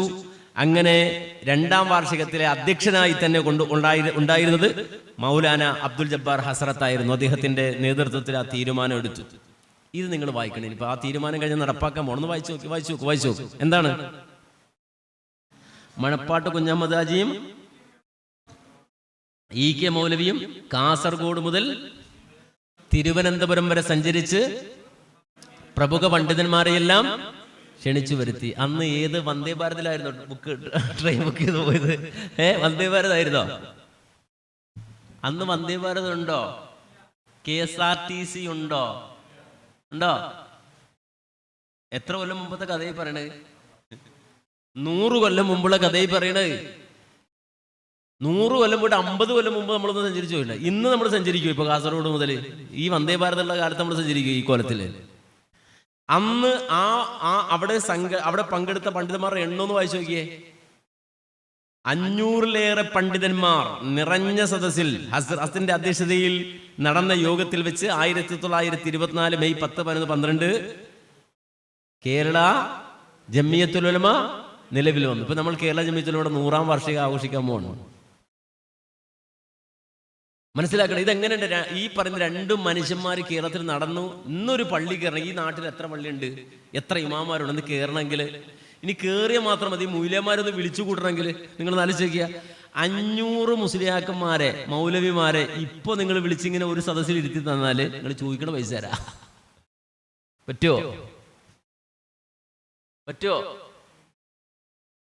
ഇന്ന് ഈ കാലത്ത്, ഈ എല്ലാ സംവിധാനങ്ങളുടെ കാലത്ത് മനസ്സിലാക്കണം.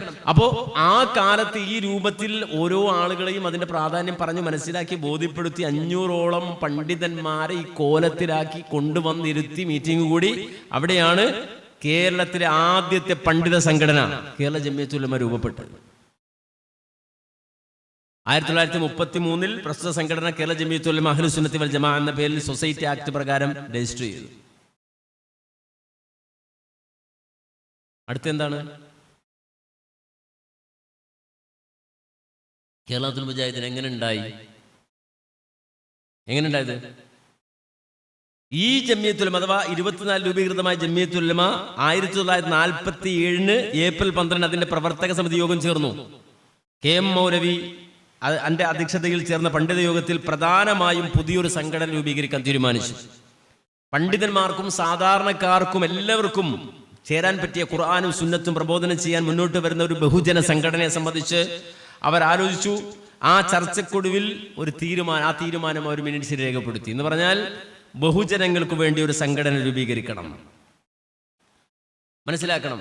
ഖുർആനും ഹദീസും അനുസരിച്ച് ജീവിക്കുക എന്ന കേരള ജമിയത്തുൽ ഉലമയുടെ ആദർശം സ്വീകരിക്കുകയും അത് പ്രചരിപ്പിക്കുവാൻ പരിശ്രമിക്കുകയും ചെയ്യുന്ന ഉലമാക്കളും അല്ലാത്തവരുമായ എല്ലാവർക്കും സംഘടിക്കാവുന്ന ഒരു അഖില കേരള സംഘടന ഉണ്ടായിരിക്കേണ്ടതാണെന്ന് ഈ യോഗം അഭിപ്രായപ്പെടുകയും അതിന് വ്യക്തമായ മാർഗങ്ങളിൽ കൂടി പരിശ്രമിച്ച് കഴിയുന്ന വേഗത്തിൽ അങ്ങനെയുള്ളൊരു സംഘടന രൂപീകരിക്കാൻ ഒരു സമിതി അധികാരപ്പെടുത്തുകയും ചെയ്യുന്നു എന്ന് ആ മീറ്റിംഗിൽ മിനിറ്റ്സ് എഴുതി.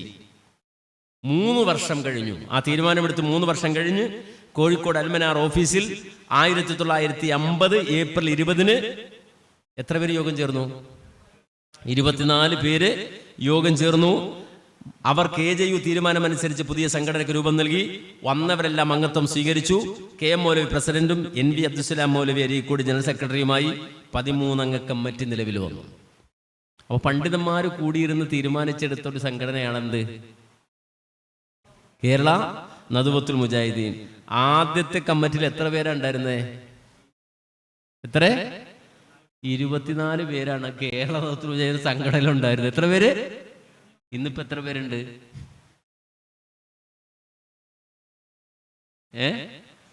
എത്ര പേരുണ്ടായിരുന്നു സംഘടന? ഇത് പറ നിങ്ങളൊന്ന്. 24 പേര് മാത്രം ഉണ്ടായിരുന്ന സംഘടന ഇത്. അപ്പൊ നമ്മളൊന്നും മനസ്സിലാക്കണം. അതിങ്ങനെ വളർന്നു വലുതായി, ഒരുപാട് വളർന്നു വലുതായി. വളർന്നാലും എന്താ ചെയ്യാ? ഇനി എന്താ ചെയ്യാൻ പറ്റുക? വല്ലാണ്ട് വളർന്നാൽ ഇപ്പൊ എന്താ ചെയ്യാൻ പറ്റുക? വല്ലാണ്ട് വളർന്നാൽ ഇനിയിപ്പോ എന്താ ചെയ്യാൻ പറ്റുക? ഇനി പിളരണം. വല്ലാണ്ട് വളർന്നാലും എന്തെടുക്കണം?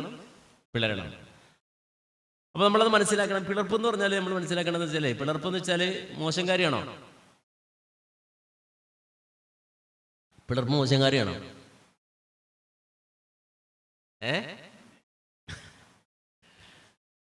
നമ്മളൊന്ന് മനസ്സിലാക്കേണ്ടതെന്ന് വെച്ചാല്, ബിലാല് എങ്ങനെയാണ് സ്വർഗത്തിൽ പോണത്? നമ്മളെപ്പോലെ രാവിലെ ഇങ്ങനെ വരിക, മറ്റേ തട്ടട 4:30 തട്ടട തുറന്നു, അവിടുന്ന് 2 കാപ്പിയൊക്കെ അടിച്ച് വന്ന് നേരെ വന്നിട്ട് സുബൈ അല്ലാഹു അക്ബർ 2 റക്അത്തൊക്കെ നിസ്കരിച്ച് പിന്നെ മൗലവിയുടെ ഒരു ഖുർആൻ ക്ലാസ്സൊക്കെ കേട്ട് ഇത് കഴിഞ്ഞ് നേരെ പോയിട്ട് ഒരു സ്പെഷ്യൽ ചായയും ഒരു കടിയും അതൊക്കെ കഴിച്ച് വീട്ടിൽ പോയി നാസ്തയൊക്കെ കഴിച്ച് കുളിച്ച് വൃത്തിയായി ജോലിക്കൊക്കെ പോയി വൈകിട്ട് വന്ന് ഉച്ച കഴിഞ്ഞ് അവിടെ പോയി ഇവിടെ പോയി കടയൊക്കെ അടച്ച് വന്ന് പിന്നെ ഇശാ ഒക്കെ കഴിഞ്ഞ് സുഖമായിട്ട്. അങ്ങനെ ബിലാലൊക്കെ ആണോ? ബിലാലൊക്കെ ഇവിടെ കിട്ടെ. അബൂബക്കർ സിദ്ദീഖ് എങ്ങനെയാണോ? അബൂബക്കർ സിദ്ദീഖ് തന്നെ അടി കിട്ടിയിട്ട് ചെരുപ്പ് വെച്ചിട്ട് അടി കിട്ടിയിട്ട് മൂക്കും മുഖവും തിരിച്ചറിയാൻ പറ്റാതായി എന്നാണ്. ആരുടെ? ബോധം കെട്ടിട്ട് 3 ദിവസം കഴിഞ്ഞ ബോധം വന്നത്.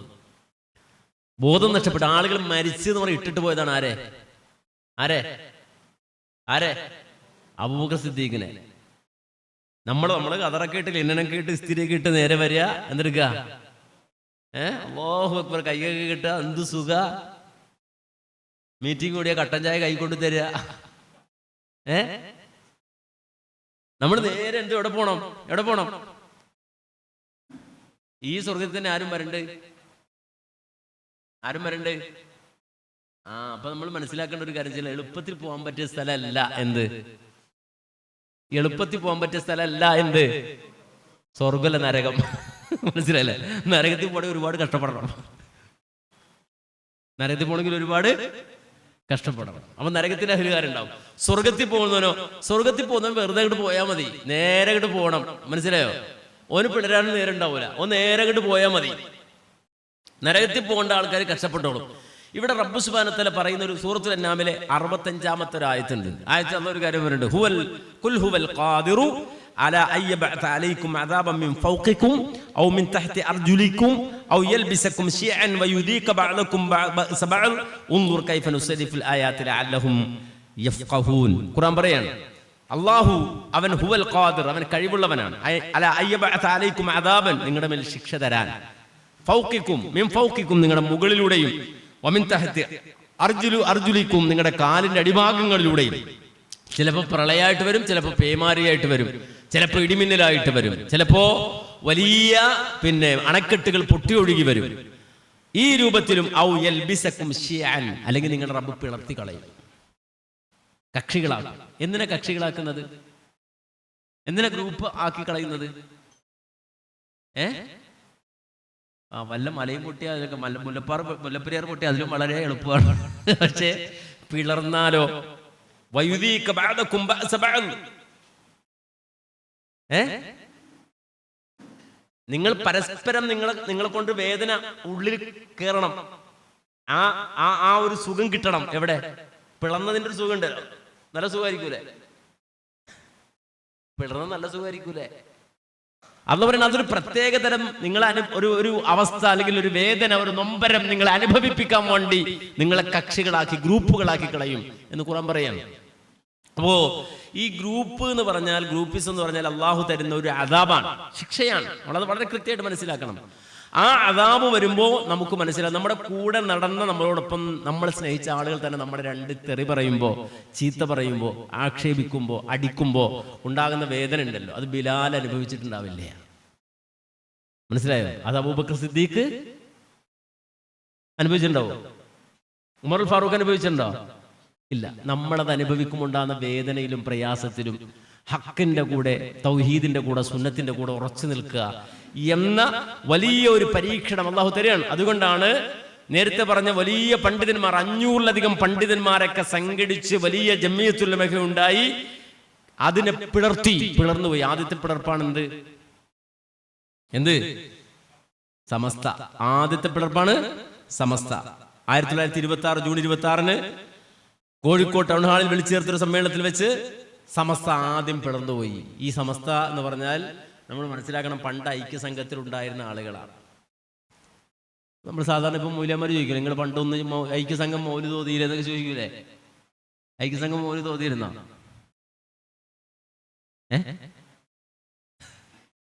ഐക്യസംഘത്തിൽ എല്ലാവരും ഉണ്ടായിരുന്നു. അന്ന് ആരില്ല? സമസ്തയുണ്ടോ? ഇല്ലേ? അതിനകത്ത് ഉള്ള നല്ലതും ചീത്തയൊക്കെ ഉണ്ടായിരുന്നു. അതിനകത്ത് ഉള്ളതും കെട്ടതും ഒക്കെ ഉണ്ടായിരുന്നു. കുറെ മൗലവിക്ക് ഫിൽട്ടർ ചെയ്ത് നന്നാക്കാൻ പണിയെടുത്താണ്. കുറെ നന്നാക്കാൻ. മൗലിദ് എന്ന് വെച്ചാൽ നിങ്ങളിങ്ങനെ പാടലല്ല, പറയലല്ല, മൗങ്കൂസില പിഴവുണ്ട്, നമുക്ക് വേറെ മലയാളത്തിലാക്കാം. ആ രൂപത്തിൽ അവരെ ബോധ്യപ്പെടുത്തി ഫിൽട്ടർ ചെയ്യാൻ വേണ്ടി ശ്രമം നടത്തുന്ന ഐക്യസംഘത്തിൽ എല്ലാവരും ഉണ്ടായിരുന്നു. കേരള ജമിയത്തുൽ ഉലമ ആദ്യം രൂപീകരിക്കുമ്പോൾ ഇവരൊക്കെ ഉണ്ടായിരുന്നു. പിന്നീട് അതിൽ നിന്ന് ആദ്യമായി ഭിന്നിച്ചു പോയത് ആരാണ്? സമസ്ത. അത് KJUവിൽ ഉണ്ടായിരുന്ന പണ്ഡിതന്മാർ പിളർന്നു പോയി ഉണ്ടായതാണെന്ത് എന്ന് പറ. KJUവിൽ ഉണ്ടായിരുന്ന പണ്ഡിതന്മാർ പിളർന്നു പോയി ഉണ്ടായതാണെന്ത്? സമസ്ത. അപ്പൊ പിളർപ്പ് 1. ആദ്യമുണ്ടായ കേരള ജമിയത്തുൽ ഉലമ പിളർന്ന് 1924 ഉണ്ടായ കേരള ജമിയത്തുൽ ഉലമ പിളർന്ന് അവിടുന്ന് വേർപെട്ടു പോയ ഒരു സംഘമാണ് 26 എന്നുണ്ടായത്. സമസ്ത കേരള ജമിയത്തുൽ ഉലമയായി മാറിയത്. അവരുടെ ആവശ്യങ്ങളൊക്കെ വളരെ ചെറിയ ആവശ്യങ്ങളായിരുന്നു. മനസ്സിലായോ? എന്തൊക്കെയാണ്?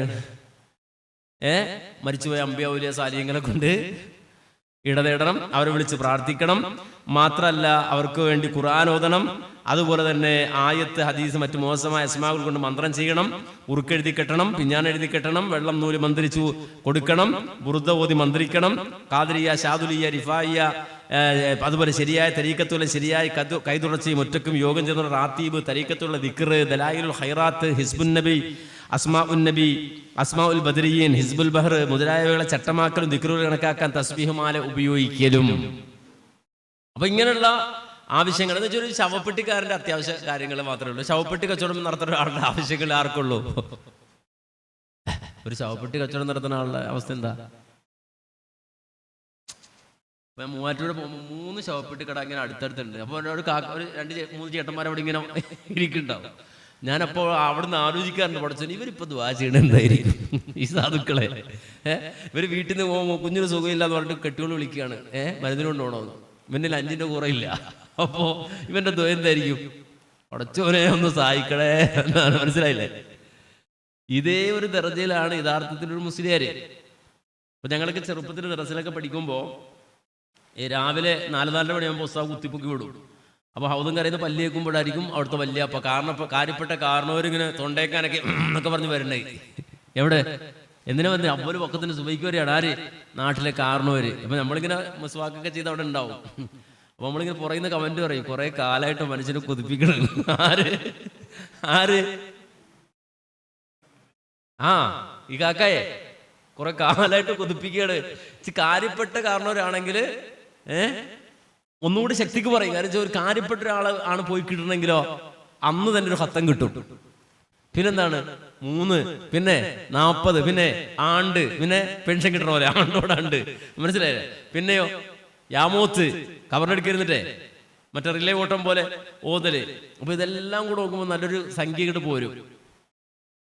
അപ്പൊ ആ ലെവലിലാണ് ആളുകൾ ചിന്തിക്കണത്. മറ്റുള്ളവർ വിചാരിക്കും ഉസ്താദിന്റെ ആത്മാർത്ഥത ഇഖ്ലാസ കണ്ടില്ലേ, തൽക്കീനും ഒക്കെ ഓതാനുള്ള ഉസ്താദിന്റെ വ്യഗ്രത കണ്ടില്ലേ, അത് സുന്നത്ത് ഉറപ്പാക്കാറൊന്നും അല്ല, മനസ്സിലാക്കണം. നേരെ മറിച്ച് ആ ഒരു മനസ്സാണ് യഥാർത്ഥത്തിൽ ഇവർക്ക്. അപ്പോൾ ബദരിയത്ത്, പിന്നെ ബദർ മൗലൂദ്, ആറാത്തീബ്, ഈറാത്തീബ് ഇതൊക്കെ ഇവിടെ വേണം. ഈ ഐക്യസംഘത്തിലൂടെ വന്ന ആളുകൾ അതൊക്കെ തടയുന്നു. അതുകൊണ്ട് ജംഇയ്യത്തുൽ ഉലമ എന്ന് പറഞ്ഞാൽ അവർ സംഘടിച്ച പോലെ നമുക്കിതൊക്കെ നടത്താൻ വേണ്ടി സംഘടിക്കുക. ആദ്യത്തെ പിളർപ്പ് അവിടെ പിളർന്നു, ഒരു സംഘമായി. ഇന്നും അത് ഒന്നിച്ചിട്ടില്ല, അതിങ്ങനെ തന്നെ അങ്ങോട്ട് പോകണം ആ ലെവലിൽ. അടുത്ത പിന്നാരാ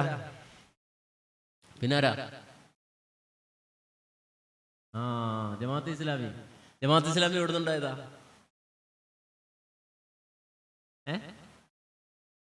മൗലാന മൗദൂദിയാ? മൗലാന മൗദൂദി കേരളത്തിൽ വന്നിട്ടുണ്ടോ? ആണോ? നിങ്ങൾ മനസ്സിലാക്കണം, ജമാഅത്തെ ഇസ്ലാമിയുടെ സമുന്നതരായ മുഴുവൻ നേതാക്കൾ നമ്മുടെ കോളേജിൽ പഠിച്ച ആൾക്കാരാണ്, മദീനത്തുൽ ഉലൂമിൽ പഠിച്ച ആൾക്കാരാണ്. KC അബ്ദുള്ള മൗലവി മദീനത്തിന്റെ സന്തതിയാണ്. TK അബ്ദുള്ള മൗലവി മദീനത്തുൽ ഉലൂമിന്റെ സന്തതിയാണ്. ജമാഅത്തെ ഇസ്ലാമിയുടെ ശാഖ അവിടുത്തെ പ്രവർത്തന മേഖലകൾ ഉണ്ടായിരുന്ന എവിടെയാണ്? എന്താ ഉണ്ടായിരിക്കണ? പിളർന്നു പോയതാണ്. എവിടുന്ന് പിളർന്നു പോയതാ? അതായത് ഒരു ഹാജി സാഹിബ് പത്താംകോട്ടിൽ പോയിട്ട് മൗദൂദിയുടെ അടുക്കൽ നിന്ന് ശിഷ്യത്വം സ്വീകരിച്ച് അദ്ദേഹം ഇവിടെ വന്ന് നാട്ടിൽ വന്നിട്ട് അവര് നേരെ ഉമർ മൗലവിയുടെ കൂടെ അങ്ങോട്ട് കൂടിയത്. ഉമർ മൗലവി പാവം, ഇയാള് സാത്വികനാണ് എന്ന് തെറ്റിദ്ധരിച്ചിട്ട് അദ്ദേഹത്തിന് എന്തെടുത്തു, താൻ ഖുതുബ പറയുന്ന മിമ്പറി വരെ കയറ്റിയിട്ട് ഖുതുബ പറയിച്ചു. ആരെക്കൊണ്ട്? ആ ഒരു കാലയളവിനുള്ളിൽ അക്കാലത്ത് പഠിച്ചുകൊണ്ടിരുന്ന പുതിയ ചെറിയ മക്കളുണ്ടാവും, അവരെങ്ങനെ സ്വാധീനിച്ചു. ഇതൊന്നും അല്ല, നമുക്ക് വേറെ സാധനം ഉണ്ട്, നല്ല ടെമ്പറാണെന്നൊക്കെ പറഞ്ഞിട്ട് ഇവരെന്തെടുത്തു, കറക്കി. അങ്ങനെ മെല്ലെ മെല്ലെ ഒരു കോക്കസിന്റെ ഉള്ളിൽ ഉണ്ടാക്കി അത് എന്തായി, പിളർത്തിക്കൊണ്ടുപോയി. അങ്ങനെ പിളർന്നുണ്ടായതാണ് എന്ത് ജമാഅത്തെ ഇസ്ലാമി. പിന്നീട് അങ്ങോട്ട് പോയി കഴിഞ്ഞപ്പോൾ പിന്നെ അവരുടെ ഒരുപാട് വാദങ്ങൾ, മതേതരത്വം, ജനാധിപത്യം, അതൊക്കെ അങ്ങനെ വലിയ വാദങ്ങളായി. മതേതരത്വം പറ്റൂല, അതുപോലെ തന്നെ സോഷ്യലിസം പറ്റൂല, ഒന്നും പറ്റൂല, ജനാധിപത്യം പറ്റൂല, അങ്ങനെ പലതും പറ്റൂല എന്നുള്ള കോലത്തിലായിരുന്നു. പക്ഷെ ഇപ്പൊ നിങ്ങൾ കണ്ടു, ഓണം എവിടെയാണ്? ഓണാഘോഷിച്ച എവിടെയാ? ജമാഅത്തെ ഇസ്ലാമിക്കാരന്റെ പള്ളിയുടെ ഉള്ളില്. ഇപ്പം മതേതരത്വം തെളിയിക്കാനുള്ള നെട്ടോട്ടാണ്. അന്ന് മതേതരത്വം തന്നെ എന്താണ്, പാടില്ല എന്ന് പറഞ്ഞ കാലാണ്. അപ്പൊ ഇപ്പൊ അതൊക്കെ പോയി മതം തന്നെ വേണ്ടെന്നുള്ള കോലത്തിലേക്കായി. മതം അങ്ങോട്ട് ഒഴിവാക്കി കിട്ടിയ ഹൈറായി എന്നുള്ള കോലത്തിലേക്ക് അവർ മാറുകയാണ്, അവരുടെ പ്രവർത്തനങ്ങൾ മാറുകയാണ്. അപ്പോൾ ഈ പറയുന്ന ജമാഅത്തെ ഇസ്ലാമിയും യഥാർത്ഥത്തിൽ ഈ സംഘത്തിൽ നിന്ന് അടർന്ന് ഇതിന്റെ ഉള്ളിൽ ഭിന്നിപ്പുണ്ടാക്കി പുറത്തുപോയ ആളുകളാണ്. പിന്നെ ആരാ? 2002 മർക്കസുദ്ദഅവ എന്ന് പറഞ്ഞാൽ ആ കാലത്ത് ലോകത്ത് എവിടെയെല്ലാം സലഫികൾ ഉണ്ടായോ അവിടെയൊക്കെ പിളർന്നു. കേരളത്തിൽ മാത്രമല്ല. പല ആളുകളും വിചാരിച്ച് കേരളത്തിൽ എന്തോ പ്രശ്നം ഉണ്ടായിട്ട് പിളർന്നാണ്. അല്ല, 2002 ലോക സലഫി സമൂഹത്തിന്റെ ചരിത്രം എടുത്ത് പരിശോധിച്ചാൽ ലോകത്തെവിടൊക്കെ മുജാഹിദുകൾ സലഫികൾ ഉണ്ടായിരുന്നു അവിടൊക്കെ പിളർന്നു. നമുക്കറിയാം, അഖിലിന്റെ തലത്തിൽ പിളർന്നു. അഖിലിന്റെ തലത്തിൽ ഉണ്ടായിരുന്നത് ആരാണ്? അഹ്ലെ ഹദീസ്. അതുപോലെ അൻസാറു സുന്ന ഈജിപ്തിൽ സുഡാനിൽ പിളർന്നു. കുവൈത്തിൽ ഇഹിയാ ഉത്തുറാത്ത് പിളർന്നു. ഞാൻ പണ്ട് മദ്ലഹത്ത് ഇത് പറഞ്ഞപ്പോൾ ആ പ്രസംഗത്തിന്റെ അടിയിൽ ഒരു കമന്റ് ഇപ്പോഴും പോയി നോക്കിയാൽ കാണാൻ കഴിയും. ഇയാൾ എന്തൊക്കെയാണ് വിളിച്ചു പറയുന്നത്, കുവൈത്തിൽ ഇതുവരെ പിളർന്നിട്ടില്ല, ഇഹിയാ ഉത്തുറാത്ത് പിളർന്നിട്ടില്ല. യഥാർത്ഥത്തിൽ ആ പിളർപ്പിന്റെ തുടക്കം ഉണ്ടായത് എവിടുന്നാണ്? എവിടുന്നാണ്? കുവൈത്തിൽ നിന്നാണ്. അബ്ദുറഹ്മാൻ അബ്ദുൽ ഖാലിഖ് എന്ന് പറയുന്ന സുറൂരി നേതാവ് രൂപപ്പെട്ടു വന്നത് എവിടുന്നാണ്? എവിടുന്നാണ്? കുവൈത്തിൽ നിന്നാണ്. ഈ അബ്ദുല്ലാഹിബിൻ അബ്ദുൽ ഖാലിഖ് എന്ന് പറയുന്ന ആള് എന്തിന്റെ നേതാവായിരുന്നു? ഇഹിയാ തുറാത്തിന്റെ നേതാവായിരുന്നു.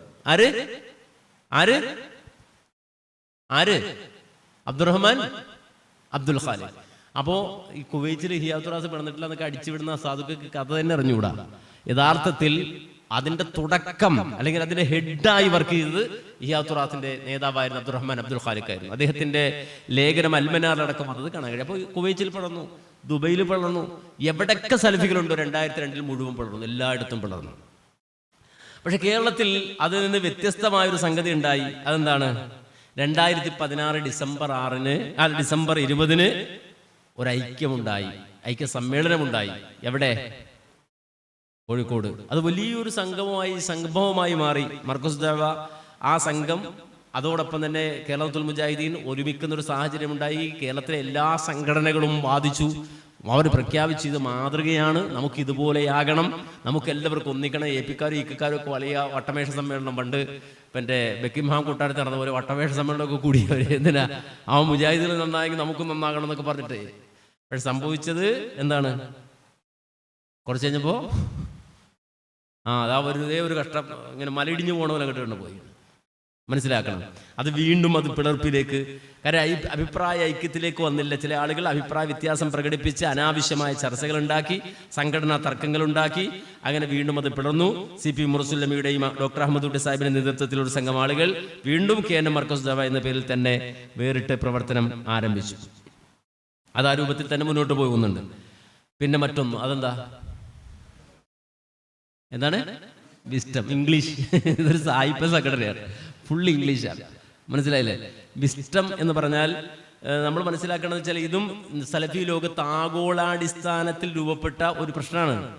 കേരളത്തിൽ മാത്രമല്ല, ഈ അടുത്ത് മരണപ്പെട്ടു പോയ മദീനയിലെ മുദരിസായ അറിയപ്പെട്ട പണ്ഡിതനായ റബീഅ ഇബ്നു ഹാദി അൽ മദ്ഖലി, അദ്ദേഹത്തിന്റെ കിതാബ് പലപ്പോഴും നമ്മൾ പറയേണ്ട അർ-റുഖയ്യത്തു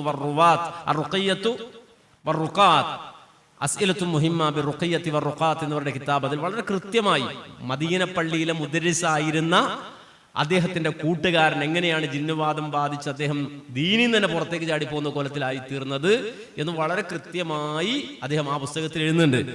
മാത്രമല്ല, ഇപ്പോ നിങ്ങൾക്ക് പുറത്തു വന്നത് ഇന്ന് ജീവിച്ചിരിക്കുന്ന സലഫി ലോകത്ത് ജീവിച്ചിരിക്കുന്ന ഷെയ്ഖ് അർ-റയീസ്, അദ്ദേഹം വളരെ കൃത്യമായി തന്നെ ഇവരെ ഇരുത്തി പഠിച്ച് PN-നെയും ഫൈസൽ മുസ്ലിയാരെയൊക്കെ വിളിച്ചിരുത്തി അവരുടെ അഖീദ ചോദിച്ച് പഠിച്ചതിനു ശേഷം ഇവർ അഹ്ലുസുന്നയുടെ ആളുകളല്ല എന്ന് വളരെ കൃത്യമായി പ്രസ്താവിച്ച് നമുക്ക് ഇപ്പോൾ യൂട്യൂബിൽ പോയി നോക്കിയാൽ കാണാൻ സാധിക്കും. എന്നുവെച്ചാൽ സലഫി ലോകത്തെ അറിയപ്പെട്ട ഉലമാക്കൾ, ബഹുമാനായ ഹുസൈൻ സലഫി, നമുക്കറിയാം പണ്ട് അഴിഞ്ചല സമ്മേളനത്തിൽ വന്ന് ആവശ്യപ്പെട്ട എന്തായിരുന്നു? ഓർമ്മയുണ്ടോ? സൗദി അറേബ്യയിലെ പണ്ഡിതന്മാരുമായിട്ട് ചർച്ച നടത്തി തീരുമാനിക്കണമെന്നാണ്. ഇപ്പോ സലഫി പണ്ഡിതന്മാര്, സൗദി അറേബ്യയിലെ അറിയപ്പെട്ട ഉലമാക്കൾ PN അബ്ദുൽ ലത്തീഫ് മൗലവിയുടെ പേരെടുത്ത് ഈ പറയുന്ന ഗ്ലോബൽ ഇസ്ലാമിക് എന്ന് പറയുന്ന ഈ വിസ്റ്റത്തിന്റെ പേരെടുത്ത് പറഞ്ഞിട്ട് അവർ പറയണം അവരാരല്ല, അവർ അഖീദ ശരിയല്ല. നമ്മൾ പറയല്ല, ഇപ്പോ അറബി ലോകത്തെ പണ്ഡിതന്മാരടക്കം പറഞ്ഞു തുടങ്ങി. അപ്പോൾ സലഫി ലോകത്ത് രൂപപ്പെട്ട ഒരു ആഗോള ഫിത്നയായിരുന്നു ഇത് എന്നുള്ളത് നമ്മൾ മനസ്സിലാക്കേണ്ടതുണ്ട്. അപ്പോൾ അവരും അവരുടെ വഴിക്ക് ഇങ്ങനെ പ്രവർത്തിച്ചുകൊണ്ടിരിക്കുക. നമ്മൾ വിചാരിക്കണം വെച്ചാൽ ഇതൊക്കെ നമ്മളൊക്കെ എന്താണ്, നമ്മളൊക്കെ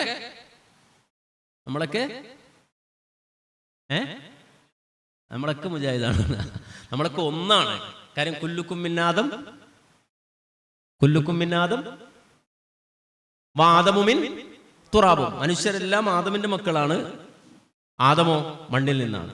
അപ്പൊ ഈ രൂപത്തിൽ ഒരുപാട് വ്യത്യസ്ത ആശയങ്ങളുള്ള സംഘടനകളൊക്കെ വ്യത്യസ്തമായി പോയി, വ്യത്യസ്ത കക്ഷികളായി പോയെങ്കിലും ഇതിനെപ്പറ്റിയൊക്കെ ഡീറ്റെയിൽ ആയിട്ട് നമ്മൾ മനസ്സിലാക്കേണ്ടത്. നമ്മളൊരു കാര്യം അന്ധമായിട്ട് സ്വീകരിക്കുകയോ അന്ധമായിട്ട് പറയുകയോ ചെയ്യല്ല, നേരെ മറിച്ച് അതിന്റെ ഓരോന്നിന്റെയും ഡീറ്റെയിൽ എടുത്ത് പഠിച്ച് മനസ്സിലാക്കിയിട്ട് ഉൾക്കൊള്ളേണ്ടതാണ്.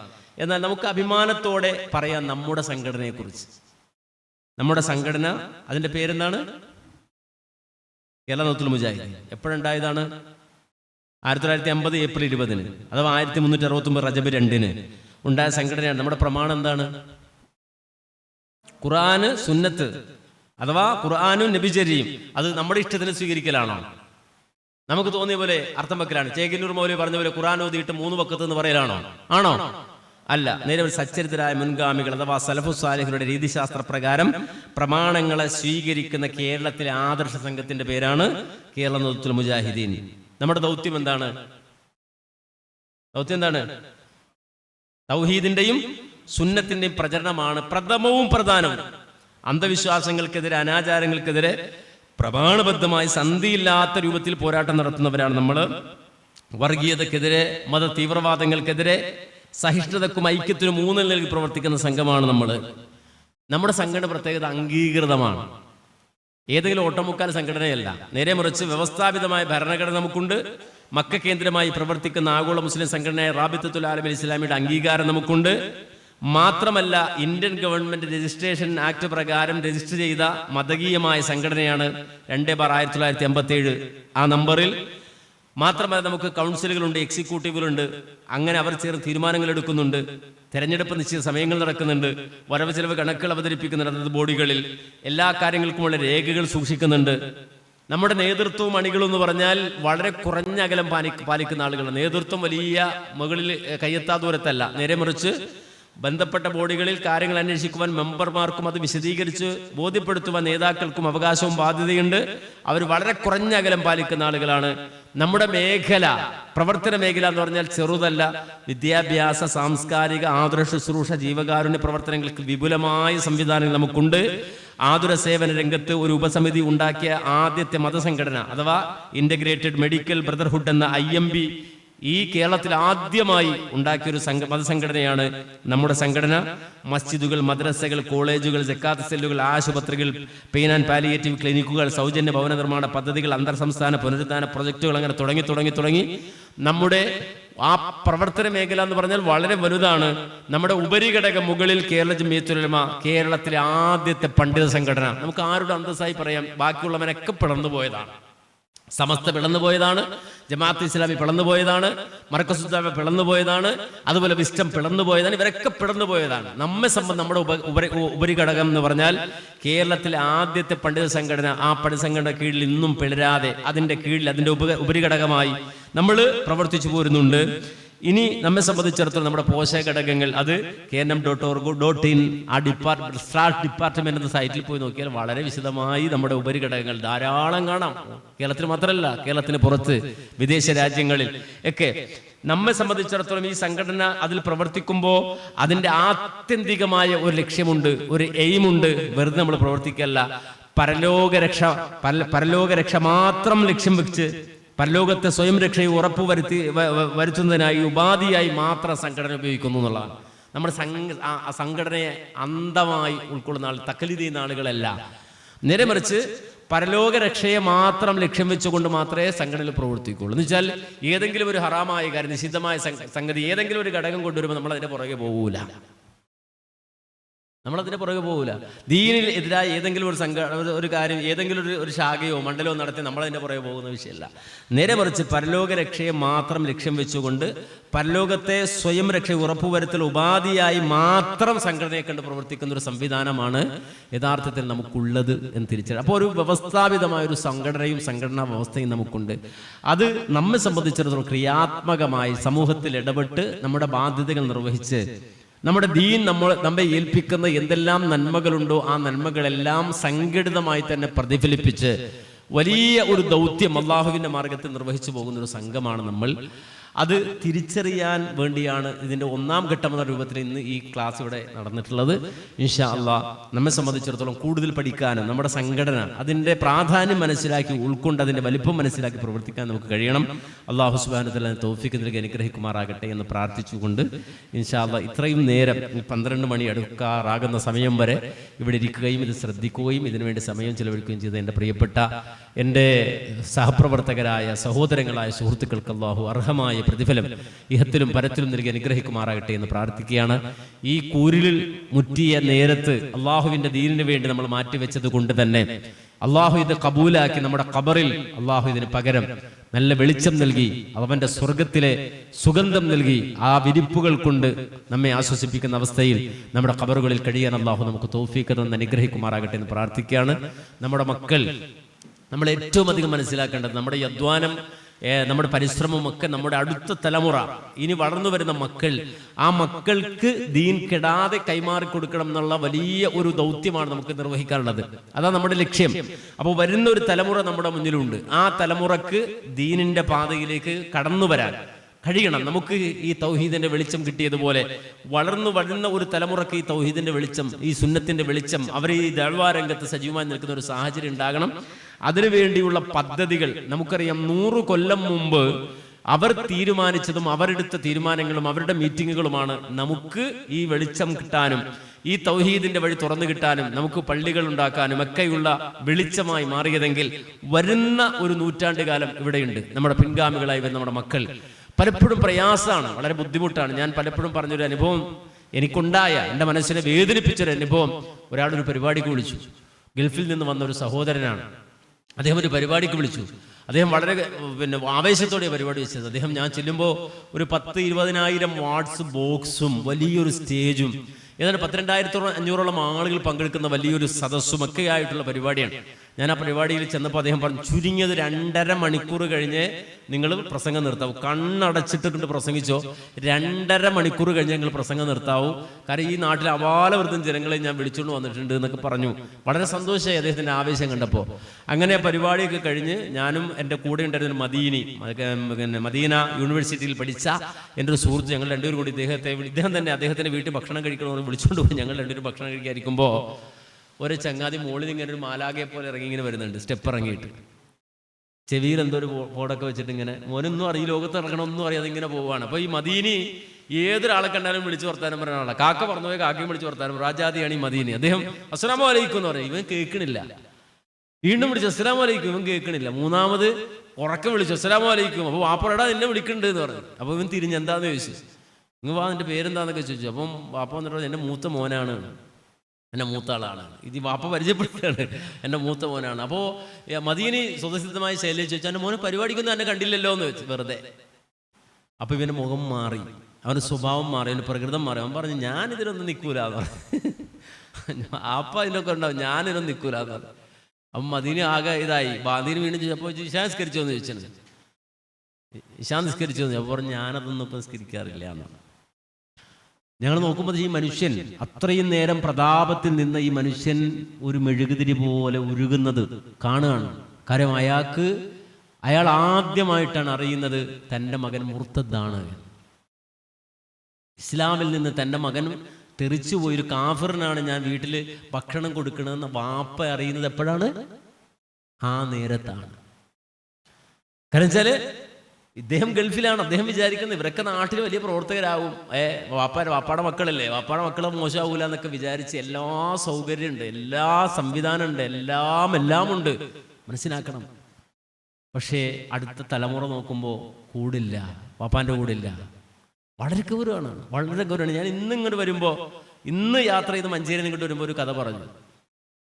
ഞങ്ങൾ താമസിക്കാൻ ഒരു ഫോട്ടോ കണ്ടപ്പോൾ ഞങ്ങൾ താമസിക്കാൻ പോയൊരു വീടാണ്. ഒരു മുഖാമുഖം കഴിഞ്ഞിട്ട് ഞാനും റഹ്മാനെയൊക്കെ കൂടി താമസിക്കാൻ പോയൊരു വീടാണ്. ആ വീട്ടിൽ നിന്ന് അവിടുത്തെ ബെഡ്റൂമിൽ നിന്നോ അല്ലെങ്കിൽ ഒരു ഹോളിൽ നിന്നോ ഒരു ഗ്ലാസ് വെള്ളം വേണം ഞങ്ങൾക്കെന്ന് പറഞ്ഞാൽ ആ വെള്ളം അവിടെ എത്തണമെങ്കിൽ 1/2 മണിക്കൂർ കഴിയും. 1/2 മണിക്കൂർ കഴിയണം. എന്തുകൊണ്ടാ? അടുക്കളയിൽ പോയി വെള്ളം എടുത്ത് ഇവിടെ എത്തണമെങ്കിൽ, ഞാനൊരു ആലങ്കാരികമായിട്ട് നിങ്ങളെ വിറപ്പിക്കാൻ വേണ്ടി പറയണല്ല, അത്രയും വലിയ കൊട്ടാര സമാനമായൊരു വീടാണത്.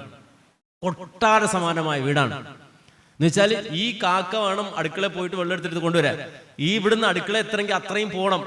ആ ജാതി വലിപ്പമുള്ള വലിയൊരു ബംഗ്ലാവ്. അപ്പൊ ഞാൻ ചോദിച്ചു ഇവിടെ ആരാ താമസിക്കണത്? ഞാനും എൻ്റെ ഭാര്യയും മാത്രമേ ഉള്ളൂ ഈ വീട്ടിൽ. ആ ഭാര്യയും ഭർത്താവും മാത്രമേ ഉള്ളൂ. അദ്ദേഹം എന്നിട്ട് അവിടെ നിന്ന് കരഞ്ഞു പറഞ്ഞൊരു കാര്യം എന്ന് വെച്ചാൽ, വളരെ പ്രതീക്ഷയോടെയാണ് മക്കളെ വളർത്തിക്കൊണ്ടു വന്നത്. പക്ഷേ അതിൽ മൂത്തവൻ മാരകമായ മയക്കുമരുന്ന് ഉപയോഗിച്ച് ബോധമില്ലാതെ പോയി. ആ മനുഷ്യൻ പറയാണ്, ഞാൻ വലിയ ബിസിനസ് നടത്തിയതാണ് സൗദിയിൽ.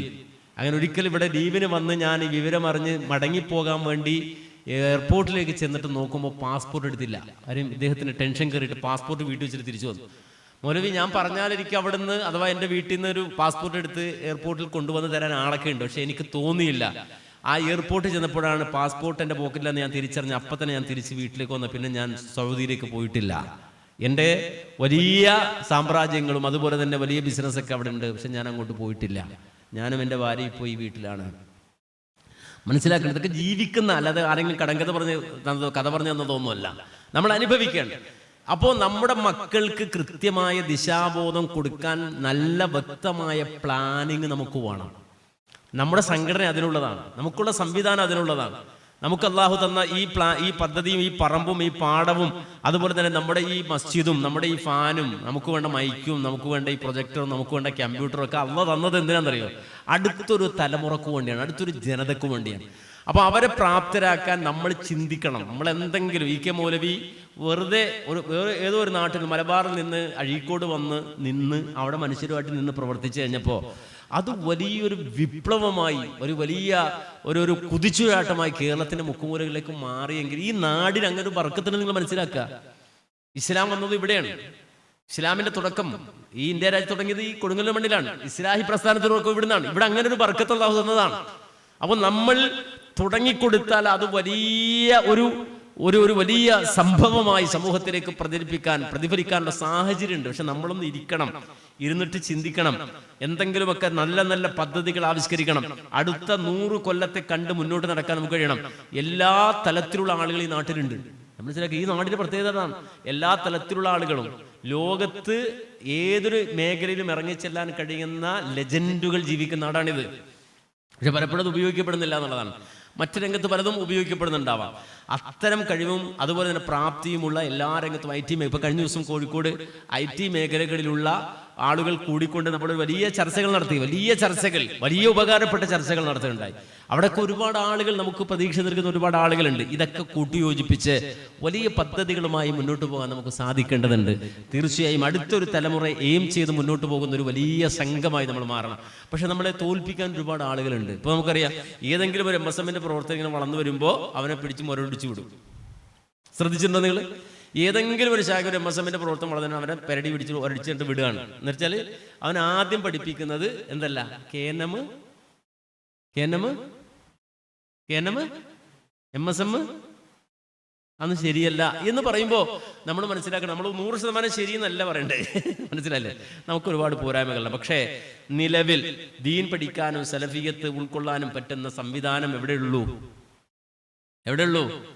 ഈ സംഘടനയെ തന്നെയുള്ളത്. ധൈര്യസമേതം പറയാം, ആർഗ്യുമെന്റ് ചെയ്തിട്ട് കൃത്യമായ തെളിവുകൾ നൽകിക്കൊണ്ട് സമർത്ഥിക്കാൻ നമുക്ക് കഴിയും. ഈ പറയുന്ന ആളുകൾ, ഈ മുരടിക്കുന്ന ആളുകൾ, നമ്മുടെ മക്കളുടെ വഴി വെട്ടിക്കളയുന്ന, അവരുടെ മുരടൊടിച്ച് കളയുന്ന, അവരുടെ ചിന്തകളെ മരവിപ്പിച്ച് കളയുന്ന ആളുകൾ യഥാർത്ഥത്തിൽ അവർ മുന്നോട്ടുള്ള ഗമനത്തെ തകർക്കാൻ വേണ്ടി മാത്രം പ്രവർത്തിക്കുന്ന ആളുകളാണ്. ഒറ്റപ്പെട്ട ഏതെങ്കിലും ഇടങ്ങളിലോ പള്ളികളിലോ മൂലകളിലോ. അപ്പൊ നമുക്കറിയാം, യു പിയിൽ ഈ നവോത്ഥാനം ഉണ്ടാകാത്ത എന്തുകൊണ്ടാ?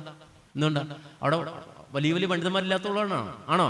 മുഹദ്ദിസുകളായ ഉലമാക്കളുള്ള സ്ഥലമാണ് വടക്കേ ഇന്ത്യ. പക്ഷെ അവരെല്ലാവരും നിർത്തും. ഓരോ പള്ളികൾ കൂടി ഒരു ഉസ്താദ്, അവിടുത്തെ മുത്താലിമീങ്ങൾ, അതുപോലെ തന്നെ അവിടുത്തെ നമ്മുടെ നാട്ടിലെ ദറസമ്പ്രദായം പോലെ അവരങ്ങോട്ട് കൂടി അവരൊരു ഗ്രൂപ്പാവും. തൊട്ടപ്പുറത്തൊരു ഉസ്താദും ഒരു സംഘം ഉണ്ടാവും, ഒരു ദറസും ഒക്കെ ആയിട്ട് കുറെ ആൾക്കാർ. ഇവര് അവിടെ പോട്ടി ഇവര് മസല തർക്കത്തിലായിരിക്കും. ആരുണ്ടാവുക? ഇവർ 2 സംഘങ്ങൾ ഉണ്ടാവുക. അവർക്കൊരിക്കലും ഉയരാനോ വളരാനോ ഉദ്ധാനത്തിലേക്ക് വരാനോ ഉയർത്തെഴുന്നേൽപ്പുണ്ടാക്കുവാനോ ഒന്നും സാധിച്ചില്ല. നമ്മൾ മനസ്സിലാക്കണം, നമ്മളെ ഉള്ളൂ ഇന്ന് സമൂഹത്തിൽ ഇത് പറയാൻ, ധൈര്യസമേതം പറയാൻ. നമ്മൾ പറഞ്ഞാൽ അത് സമൂഹം ഉൾക്കൊള്ളും, ലോകം ഉൾക്കൊള്ളും. സമൂഹത്തോട് കൃത്യമായി നമ്മൾ ഇന്നതാണ് തെളിവ് എന്ന് പറഞ്ഞ് സമർത്ഥിച്ചാൽ ഈ സംഘടനാ പക്ഷപാതികൾ മുഴുവനും നമുക്ക് നമ്മുടെ കൂടെ നിൽക്കും, സംശയമൊന്നുമില്ല. നമ്മൾ ഈ പമ്മരുത്. നമുക്കൊരു ആവശ്യം വരുമ്പോൾ നമ്മൾ എന്തെടുക്കും? നമ്മൾ സുഖമാണല്ലോ, എന്ത് പമ്മിക്കളയും. അത് പറ്റില്ല. ആ പോലീസുകാരനെ കാണുമ്പോൾ പമ്മണതാരാ? കള്ളന്മാരല്ലേ? നമ്മൾ കള്ളന്മാരാണോ? നമുക്ക് എന്തിനാ പമ്മേണ്ട ആവശ്യം? നമ്മൾ പമ്മനല്ലേ വേണം. നമ്മൾ എഴുന്നേറ്റ് നിൽക്കുക, എന്താ പ്രശ്നം എന്ന് ചോദിക്കുക, എന്താ പ്രശ്നം, പരിഹാരം എന്നതാണെന്ന് പറയാം.